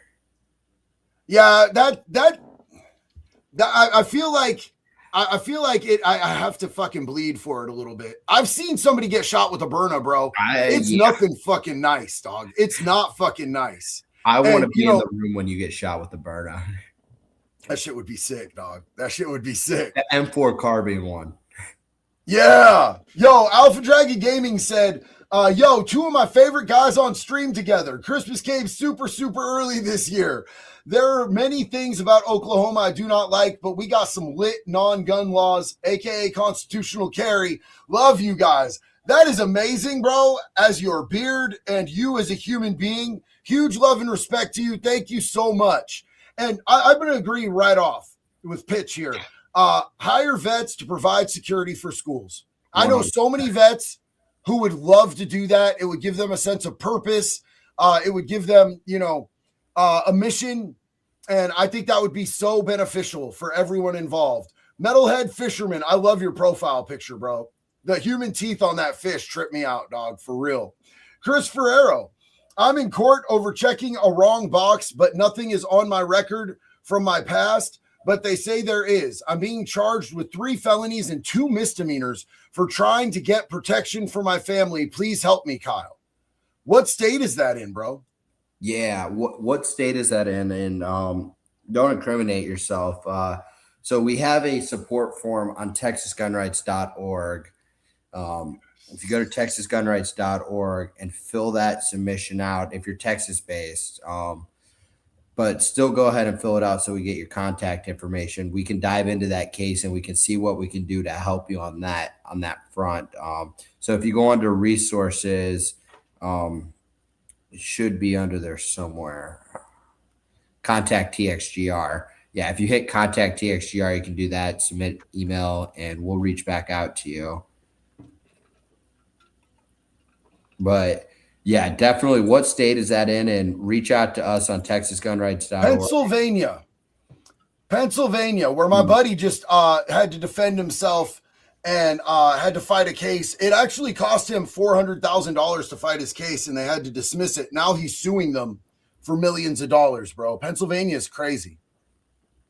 Oh yeah, yeah. So Texas gun rights is hard in Pennsylvania, especially in liberal gun states like that. But I'll definitely, on a personal note, I'll take a look at it and I'll see what I can do on a personal note to help you out and any advice I can give.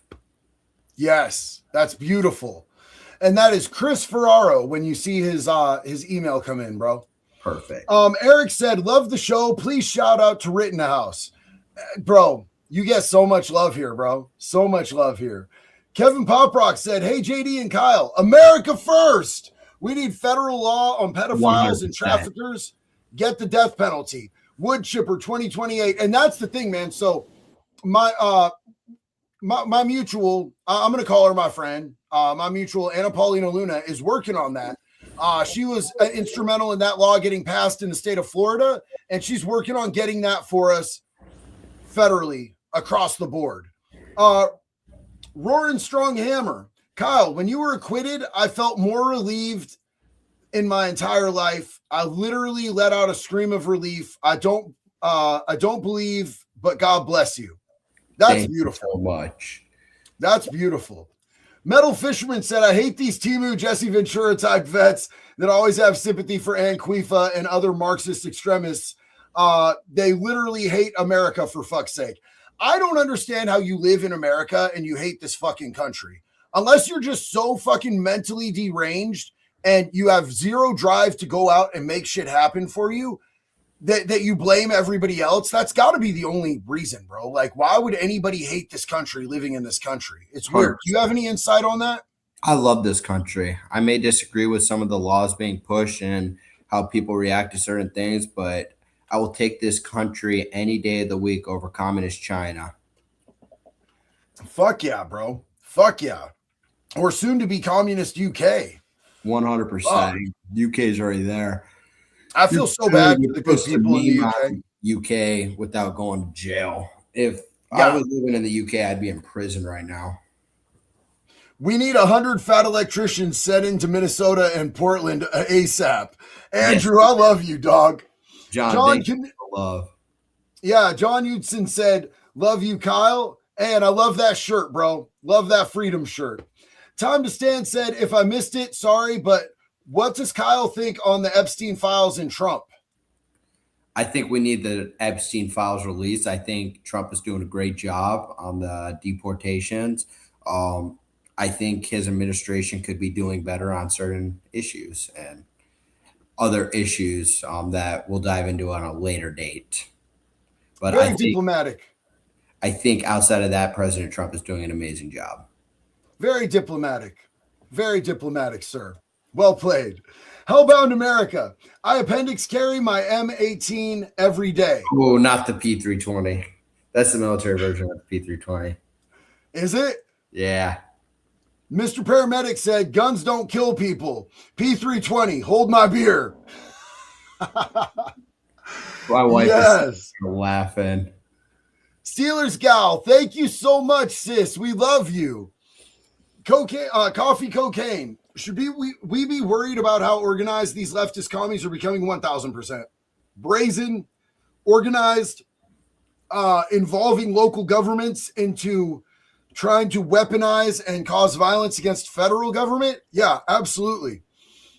Should we bring small town militias back? Much love from Arkansas, Kyle. Well, thank you so much. And look, everybody is technically in the militia. The Second Amendment says we are. The unorganized, the unregulated militia, and every able-bodied male over the age of something, to stand up against a tyrannical government. That's what the Second Amendment was written for. I can usually quote it verbatim, but I'm hitting that point of no sleep. Not really. I work a full-time job, JD, still. Oh, yeah. So I hopped on this after work, so my brain turned off a little bit, but we're getting it refreshed. I had me some beef broth that woke me up a little bit. At any time that you are exhausted, bro, and you need to cut and go to bed, I know that you're 2 hours ahead of me, so don't feel obligated and don't put yourself in a hole for work tomorrow. I know I'm loving the love, and I think I'm loving the engagement, and I think it's great engagement for you, for me. I'm loving the audience. So I think we keep it going until you're ready. I think that there's just a lot of people in chat that are really enjoying getting to know you a little bit better, and it's super cool, man. It's good vibes. Yeah, Trev said you've officially hit the longest live stream podcast I've done. Yeah, yep. That's awesome. I think that once you start live streaming, bro, you are going to end up having people engaging with you and keeping you invested in it for a long time as well, man. I think that I literally am so excited about your YouTube journey. I think it's going to be so dope. And I think that it's going to have power, such wide sweeping power outside of just YouTube. I know that you get big engagement on X and everything. YouTube is such a powerful place to be able to connect with people on a broader and deeper level. I'm really excited about this. Trev awesome. Said, ain't no Kyle. You are not an extremist in any way, shape, or form. You did what you had to do to protect yourself within the legal parameters of the law. And that is that was proven 100%. By a jury of 12 of his peers and, a crooked DA pushing to try to put him in prison for his life. Plus little finger. Yeah, dog. Love you, Trev. John Knutson said, how do I get your a Kyle Rittenhouse autograph? You're a true hero to me. So I really don't hand out my autographs that much. I don't think my autograph has much value in it, completely being honest. But I'll tell you what, get JD your mailing information. JD will text it to me or send it to me, and I'll send you a book. Yeah, that's what's up, brother. That's what's up. Lucas said, hey, can you shout out my mom for 2 years sober? Of course we can. Hell yeah. Her name is Catherine Andre. She's the strongest person I know. She's moving back to Texas in 2 months. Catherine, we are so proud of you.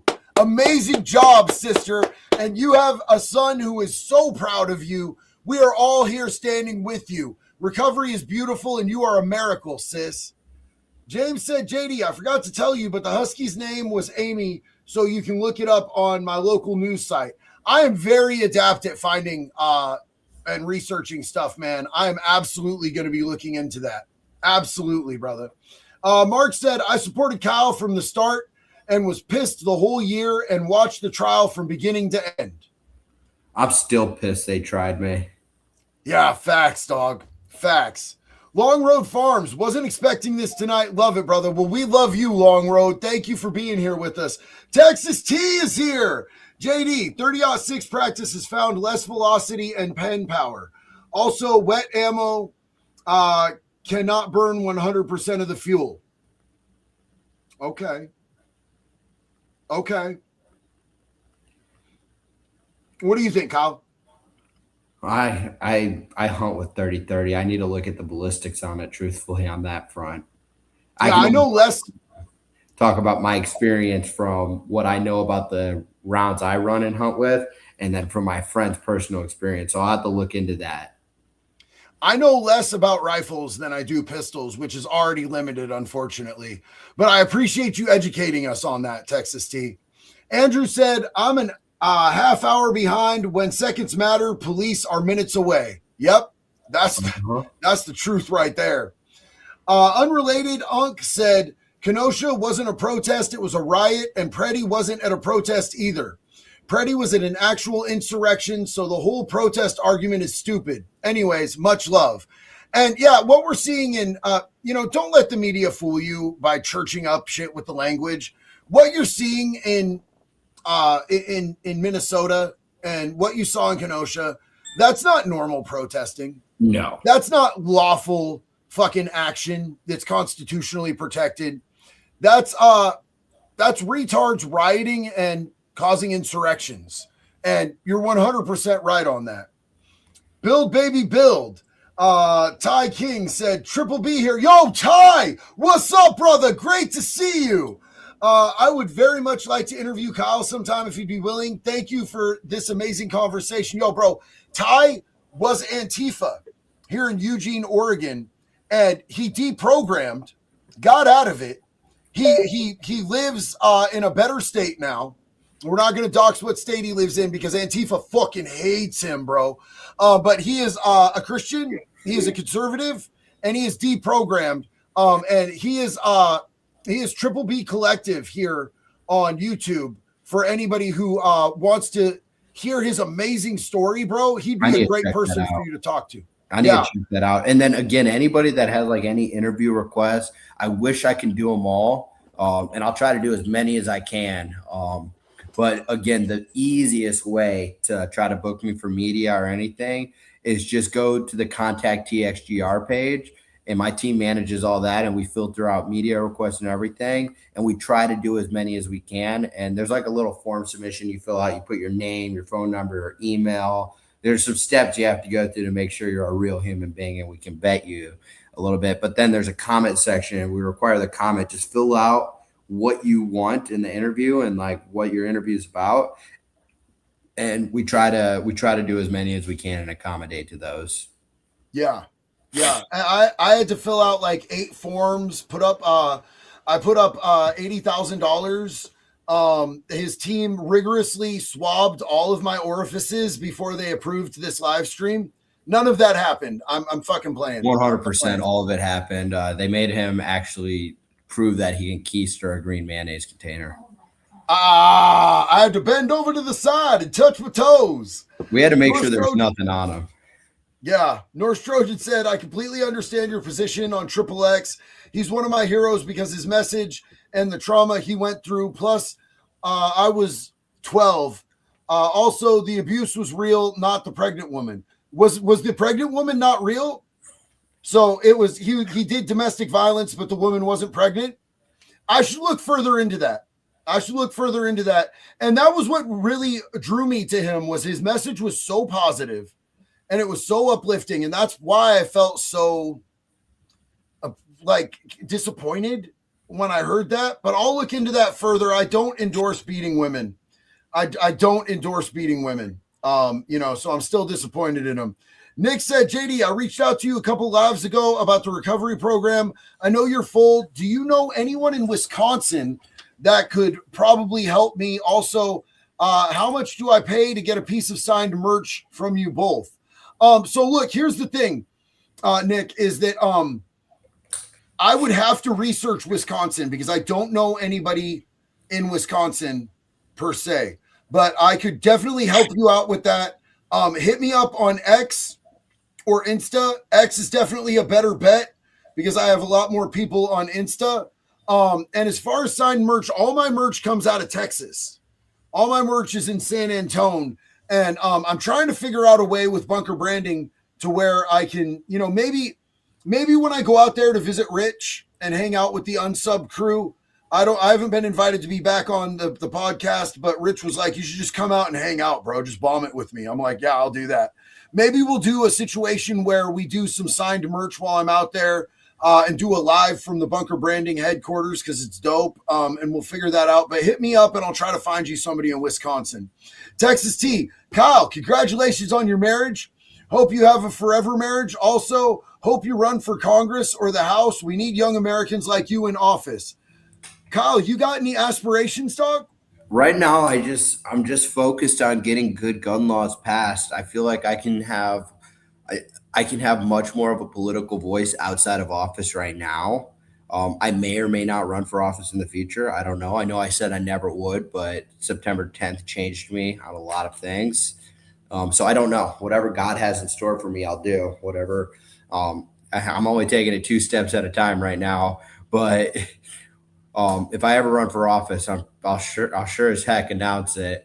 But right now, I'm focused on getting my legislative priorities through in 2027 when we're back in session. One of those being felon carry, but it could happen, very well happen one day. And I want to make a special announcement because somebody just came out of the closet and announced that they are being open about their sexuality in our chat. Kenna said that they're gay. And we want to applaud you, Kenna, for that's brave. Thank you for feeling like this is a safe place to admit that's your lifestyle choice. And we hope that you find all the dick. I wish you the biggest, veiniest throbbers ever, Kenna. I wish that for you. I wish you the best journey. I hope that you find peace and satisfaction in a wallered out orifice. I hope that, God takes you on that journey. Thank you for coming out here in our chat, Kenna. We respect your lifestyle choice. And thank you for letting us know that you're gay. Appreciate you. That's awesome. That's, that just shows that they feel safe here. And we like that. Amazing Disgrace. The fighting law got me out of an assault charge. Amen, JD. It should be every state. Facts, dude. Facts. I'm actually going to ask you guys, because we have a lot of supers left, and I know that Kyle has work in the morning. Please don't do any more supers, you guys. Please don't do any more supers. I want Kyle to be able to get a good night's sleep and be able to work early in the morning on that amazing work he's doing to be able to, represent the Second Amendment and get the government to stop finger diddling our rights. So please, no more super chats, you guys. Ricky said, much love from Sailor to Kyle, JD, and Mrs. DeLay, the true lady of the house. Much love to everyone. Love you, Ricky. Appreciate you, big dog. Super Beeb said, I followed your case with Nero Realist all the way through. You did great. The Kenosha hat trick will be spoken of for years, brother. And, right when I ask people to stop doing supers, the big homie, Mr. Paramedic, drops a big one. Thank you so much, brother. I love you. I appreciate that. Just filled out the Texas gun rights contact when you get it. So, Mr. Paramedic just shot you that email, brother. Well, awesome. I'll be on the lookout for that tomorrow. It's in a separate inbox. I keep that one separate from my personal work email. But it does come to all of us, and my team does filter all of those out, and they forward me everything to review. So I'll be looking for it. And then JD can connect us as well. Yes, absolutely. And so CJ said, I know Kyle's name, but not the context. What went down? Well, a pedophile tried to get him when he was a minor at a BLM Anquifer riot, and Kyle aerated him. Kyle gave him a couple extra holes. Then a couple other people tried to jump him and physically attacked him. one with the skateboard, one with the gun, and Kyle relieved them of their subscription to breathing as well. And then they tried to put him in prison for the rest of his life, plus 300 years, 380 years, was it? 330 years. 330 years after death. They wanted to have the second coming of Kyle Rittenhouse so they could make him fulfill a crazy sentence for defending himself. How does that work? You do a life sentence, you die, then do they like reincarnate you, bring you back to life, and then you do that 330 years, then you're good? Yeah, I hope if they ever reincarnate me, they bring me back as a golden retriever puppy with a mullet. I think that'd be sweet. I think that'd be pretty kick ass. Maybe I should get Milo a mullet. That'd be sick. My wife Milo would look at me and went, no. Yeah, you have to respect the wife's wishes. CJ said, play stupid games, win stupid prizes, protest respectfully. That's big facts, big dog. Epic Friend said, should trans Tifa or people on SSRIs have a right to carry? Kyle needs to go hang out with Tommy Boy. Look, every single person in this country has a right to carry. It's not a privilege. Second Amendment's a right, not a privilege. Yep. Agreed. And Kyle said, it's not gay if you wear a Viking helmet. It's pillaging. Yeah. Or a pirate eye patch like Dan Crenshaw. Arg, show me your booty.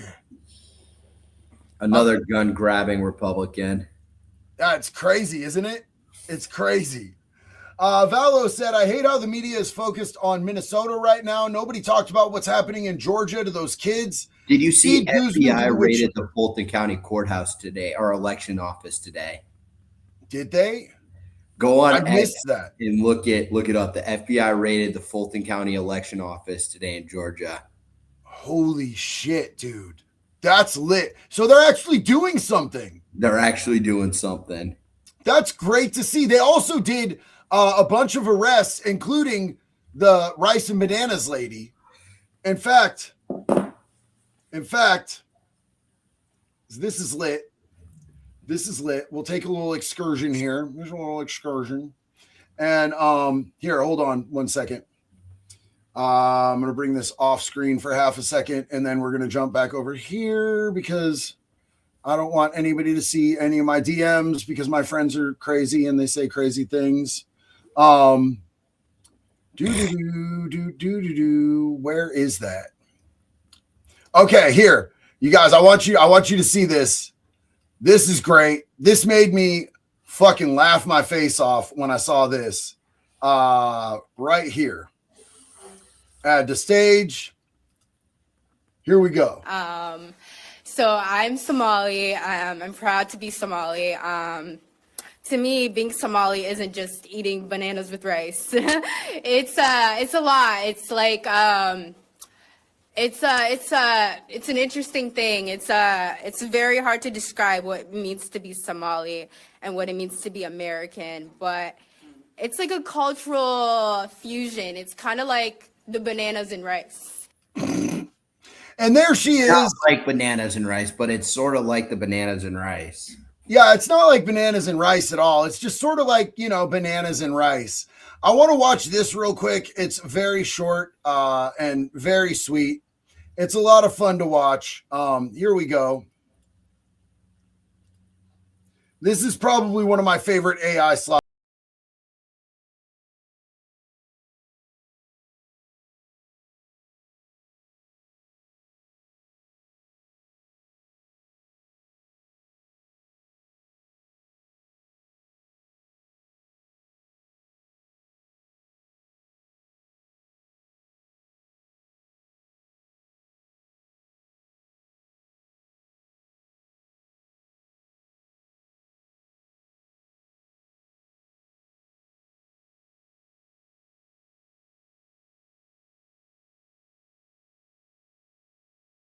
Shit is great. That shit made me happy. So let's see. Delay Rittenhouse 2028. Make pedos afraid again. Chris Jackson, thank you, brother. Telling truth too. No one knew pedophile was one the night Kyle offed him, though. Preddy did less than Kyle did, but died doing right.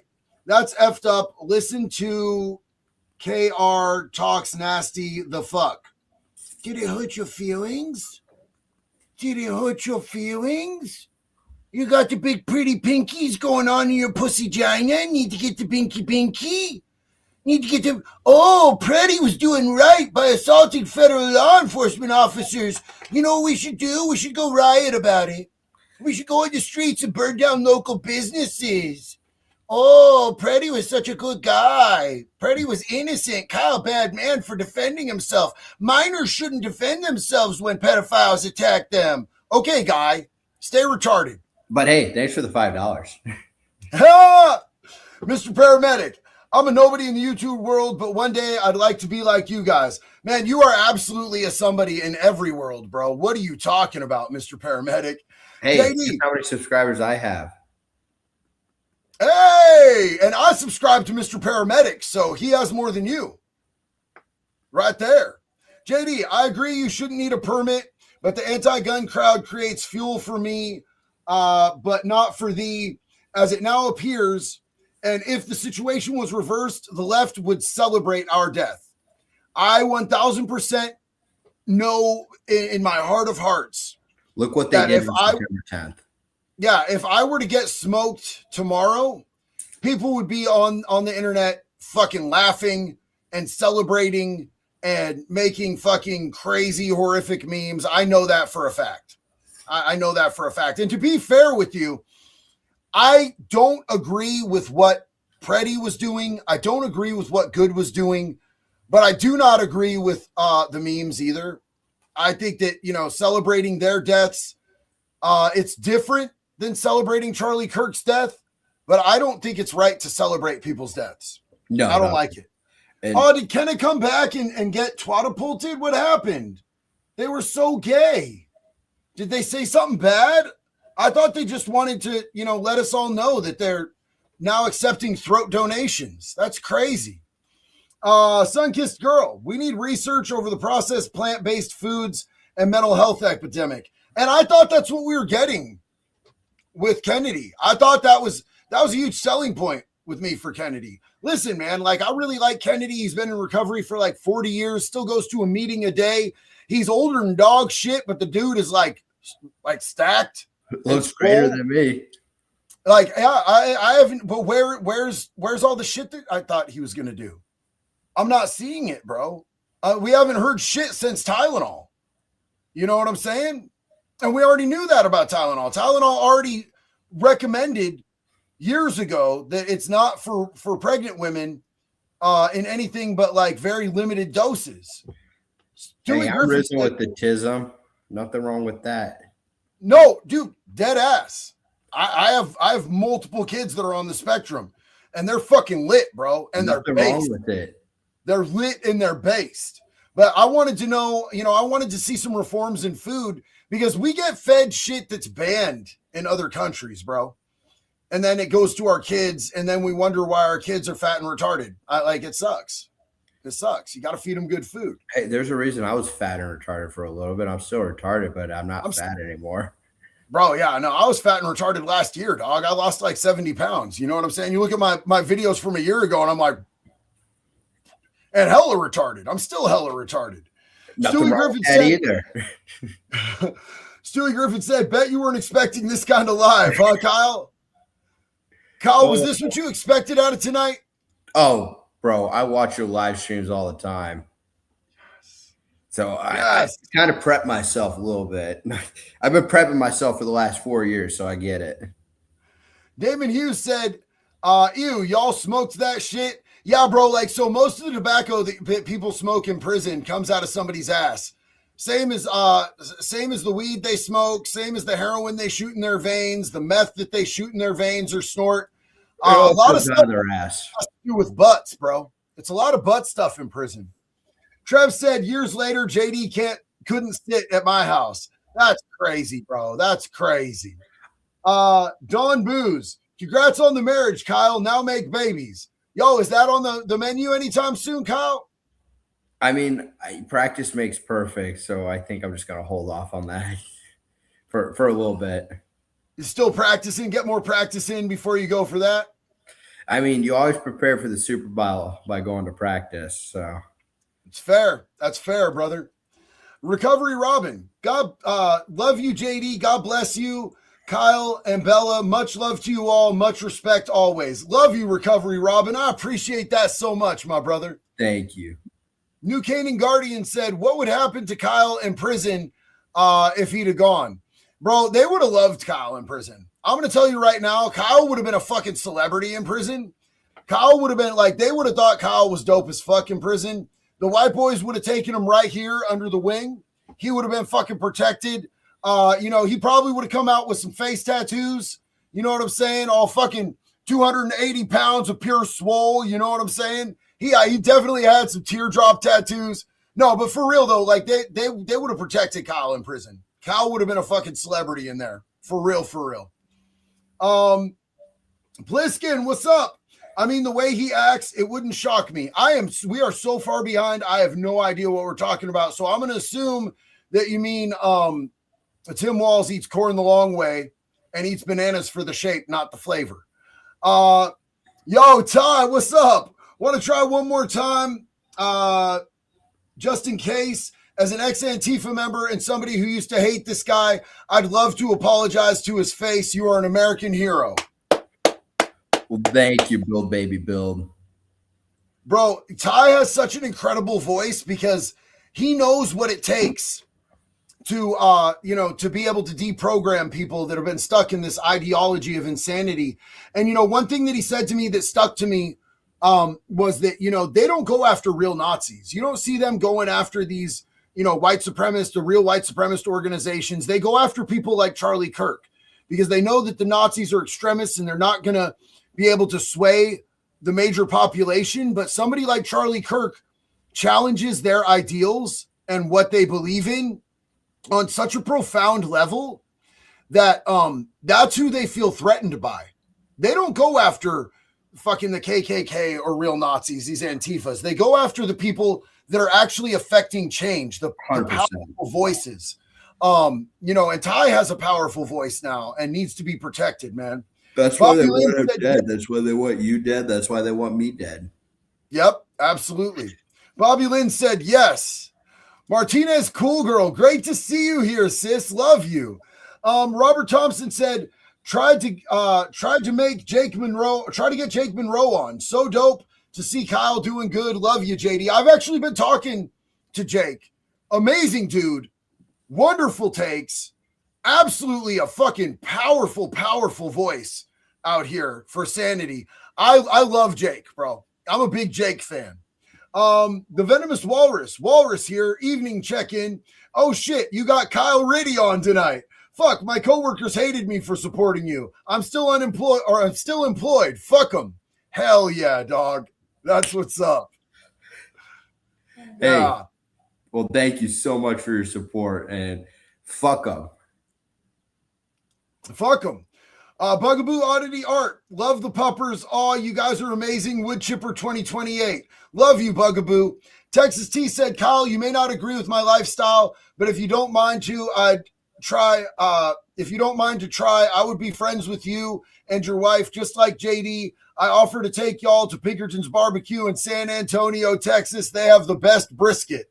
Hey, Texas T, look, I already said, I think we're pretty much like-minded on most issues.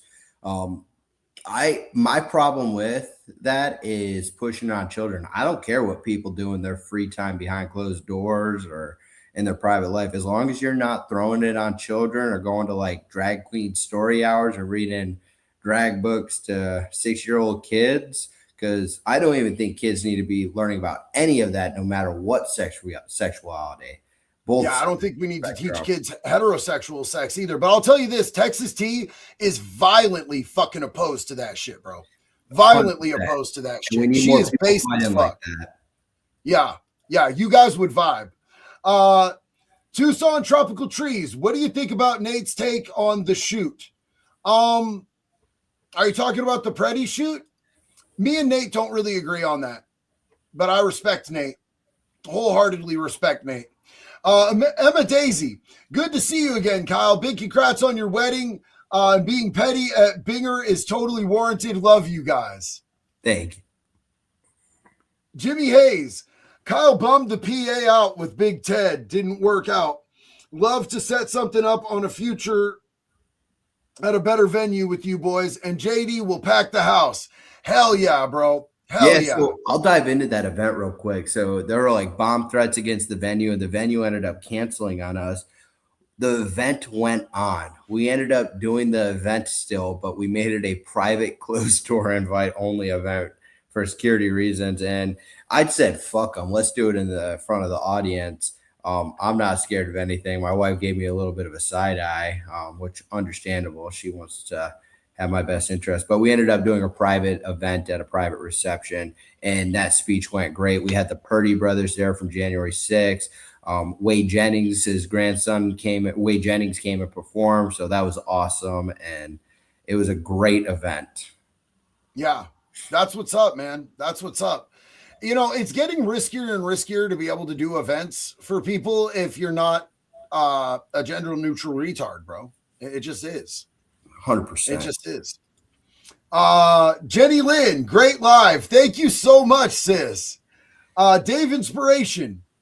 I got a 5.56 when you got acquitted.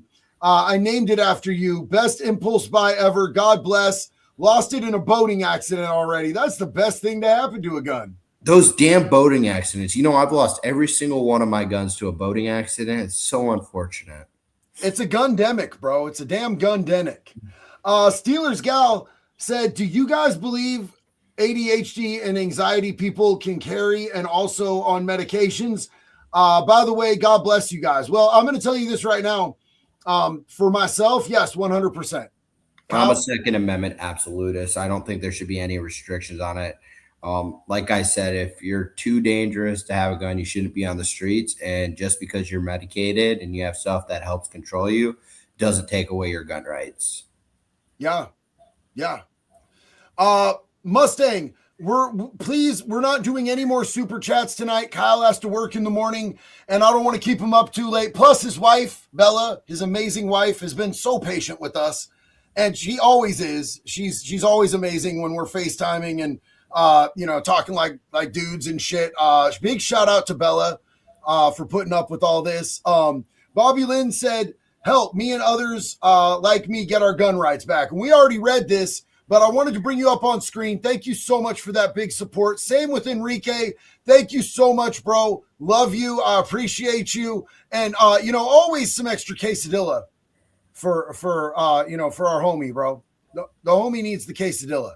The homie's sleeping right now. Good. You tuckered him out with quesadilla. Texas T, the Uvalde police stopped and arrested a lawn guy who heard the first shot, and he tried to go in with his gun and stop it. That's what I was talking about with the stopping people from making entry. I mean, you wouldn't have been able to stop me from going in to protect those children, and I would have ate the consequences of whatever I had to do to get in there. Yeah, dude, like I saw him stopping parents, and parents were still getting through and coming out with armloads of kids, bro. That was such a fucking. I would have been coming out with armloads of kids. I would have been running right towards the shooter, and he would have been neutralized before. Yeah, I'm talking about. Joanne. I'm talking about. I saw a brave ass mom that made multiple trips in and out with kids, bro. A brave ass mom that wasn't armed, and all these cops with fucking plates and armed to the teeth standing there. One of them checking his phone and shit. The one that pissed me off the most is the security camera footage of that Uvalde officer standing in the hallway, taking his hand sanitizer out, and I'm like, what are you doing? Move and execute. What a huge gay that dude was, bro. Stewie Griffin. Been hilarious tonight. Much love to both of you and Milo, of course. Can't wait to see range day videos with JD and Kyle. I can't wait till I can go to range one day soon. Yes. Mr. Paramedic, had to make another account so I could give more. But find the Graham Monstrosity 98. Hell yeah, brother. Appreciate you so much. Speak life for Yahweh. Rest in peace, Lulu. I hope you and Lola are kicking it. Big love to Lola. Rest in peace, Lola. Dead dogs make me so sad, bro. Oh yeah. I read A Dog's Life when I was locked up and cried like so many times, bro. Like big yatted dude in prison crying over a book, bro. Yeah, I cried Like several times. I don't fuck with nothing where the dog dies, bro, except John Wick. John Wick's the only thing I fuck with where the dog dies. Because then he goes out and he handles business on it. 100%. GRK, how do I get my info to the two of you when Kyle gets his channel up? I'd like a notification. So we're going to be bumping Kyle's channel. He's going to come back. We're going to do another live. We're going to do a round 2. We're going to be collaborating on some different types of content and everything. And it's going to be badass. We're going to make sure that everybody knows in this community exactly where to find Kyle, so that any of you who want to support him and, we can extend this community the same way that we did when the Alaskan Avenger got out. We want to make sure that everybody who's here in this community who wants to extend this community to Kyle, like we did with Jason, has that opportunity as well. Bobby Lynn, I carry a Berna CL with CS and OC balls now. Do not take those. They hurt and sting at the same time. So I have the CL, I have the SD, I have the LE. I forget what the smaller rifle is called. I have that. I have a couple of the M4s.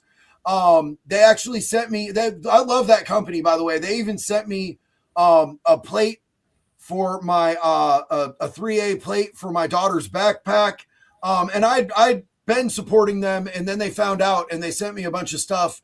They are great, bro. And the CL I got, my wife has her Second Amendment rights, so she's packing, but I also got her a CL. I got my mom a CL. My mom's a concealed carry holder. I got my sister a CL. I strongly support people having, non-lethal options for when those are the best option, Gustav Furagone. I hope I said that right. I would love to see JD, Kyle, Hornswoggle together. Wood chippers, 2A, and wrestling all in one place.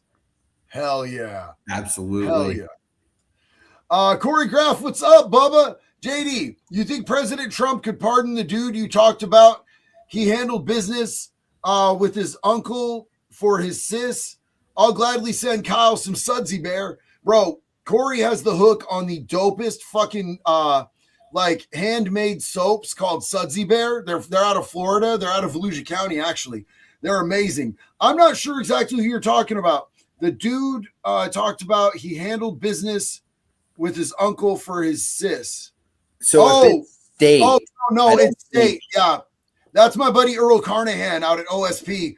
He would need a pardon from Tina Kotex. And Tina Kotex, if there's one thing we know about her, she loves pedophiles, dog. She loves pedophiles. She's a fucking commie. She's a piece of shit. She won't give nobody a pardon, bro. She's a bad person on the inside where it counts. Romulus Mars said Ireland and most of the EU is fucked. America 100%. First. Yeah, it's such a bummer, dude.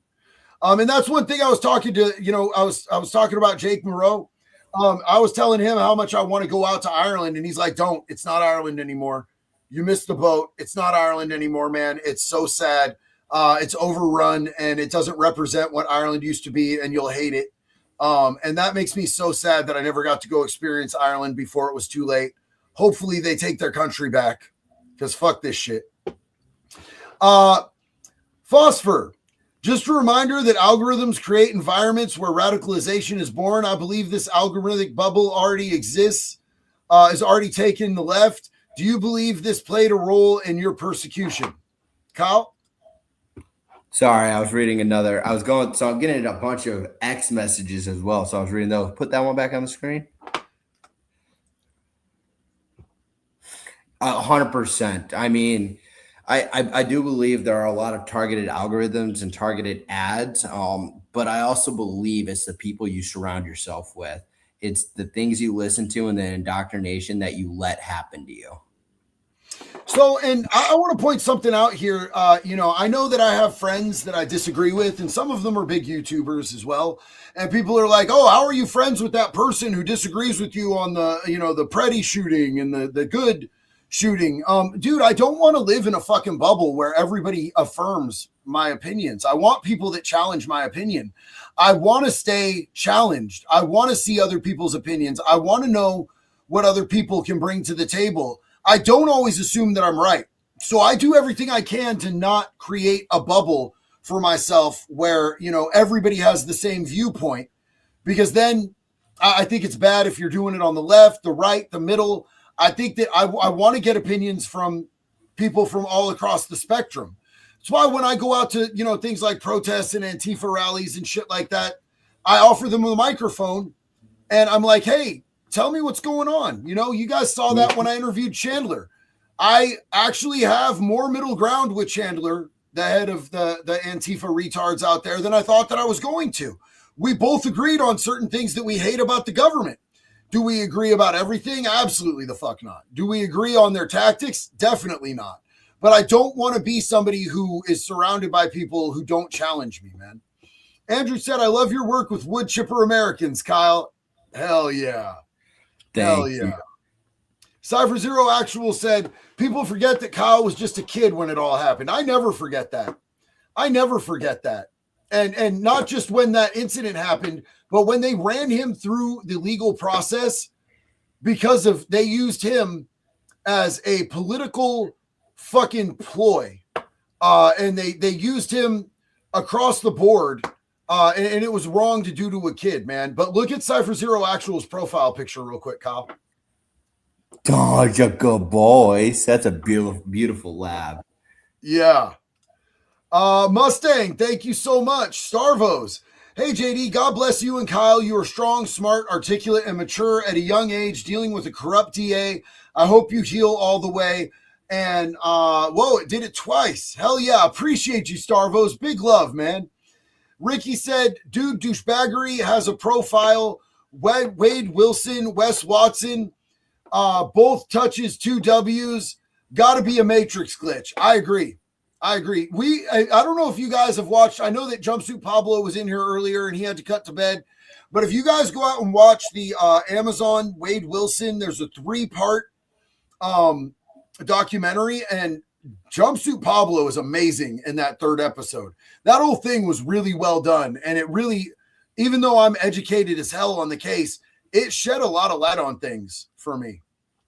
James said, if he had informed the federal law enforcement agents he was armed and carrying instead of resisting arrest, then the whole situation would have gone much better for him. Both times. But he didn't go out there just to peacefully protest. He went out there to start shit, man. We've seen a pattern of behavior with it, bro. You know, that new clip that Kyle sent, shows another angle of it. We've watched 2 different angles of his interaction. The first interaction where he got his ribs broken. He was out there to fucking break the law, bro. I mean, who hacks a loogie on law enforcement officer, then breaks in their taillight, but they're peaceful people and good human beings. That's not peaceful behavior, bro. Pam Baker said it's sedition. Everyone on the ground and on signal. I agree. And I hope they round him up accordingly. Armored Viper. Hey, JD.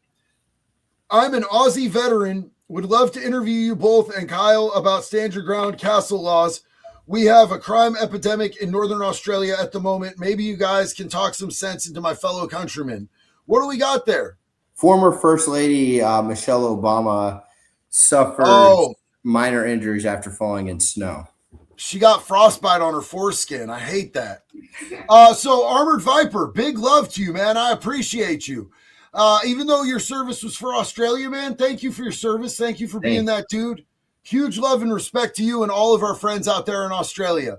Mr. Paramedic said, and thank you again, brother. Just filled out my Texas gun rights contact when you get it.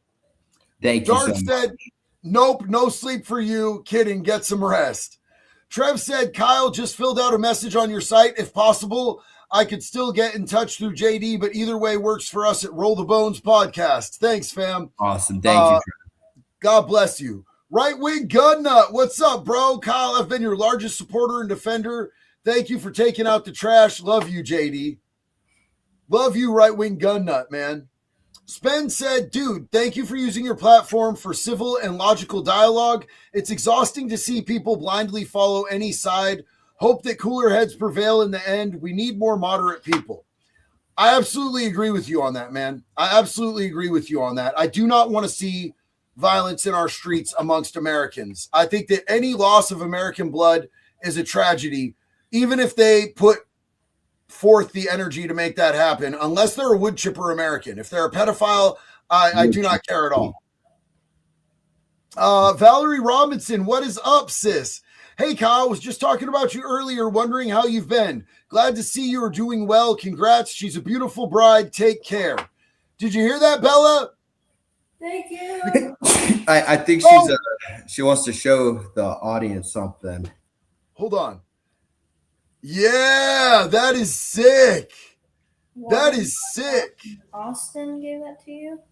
I got this from Watermark Firearms in Austin, Texas. Dude, they make them custom.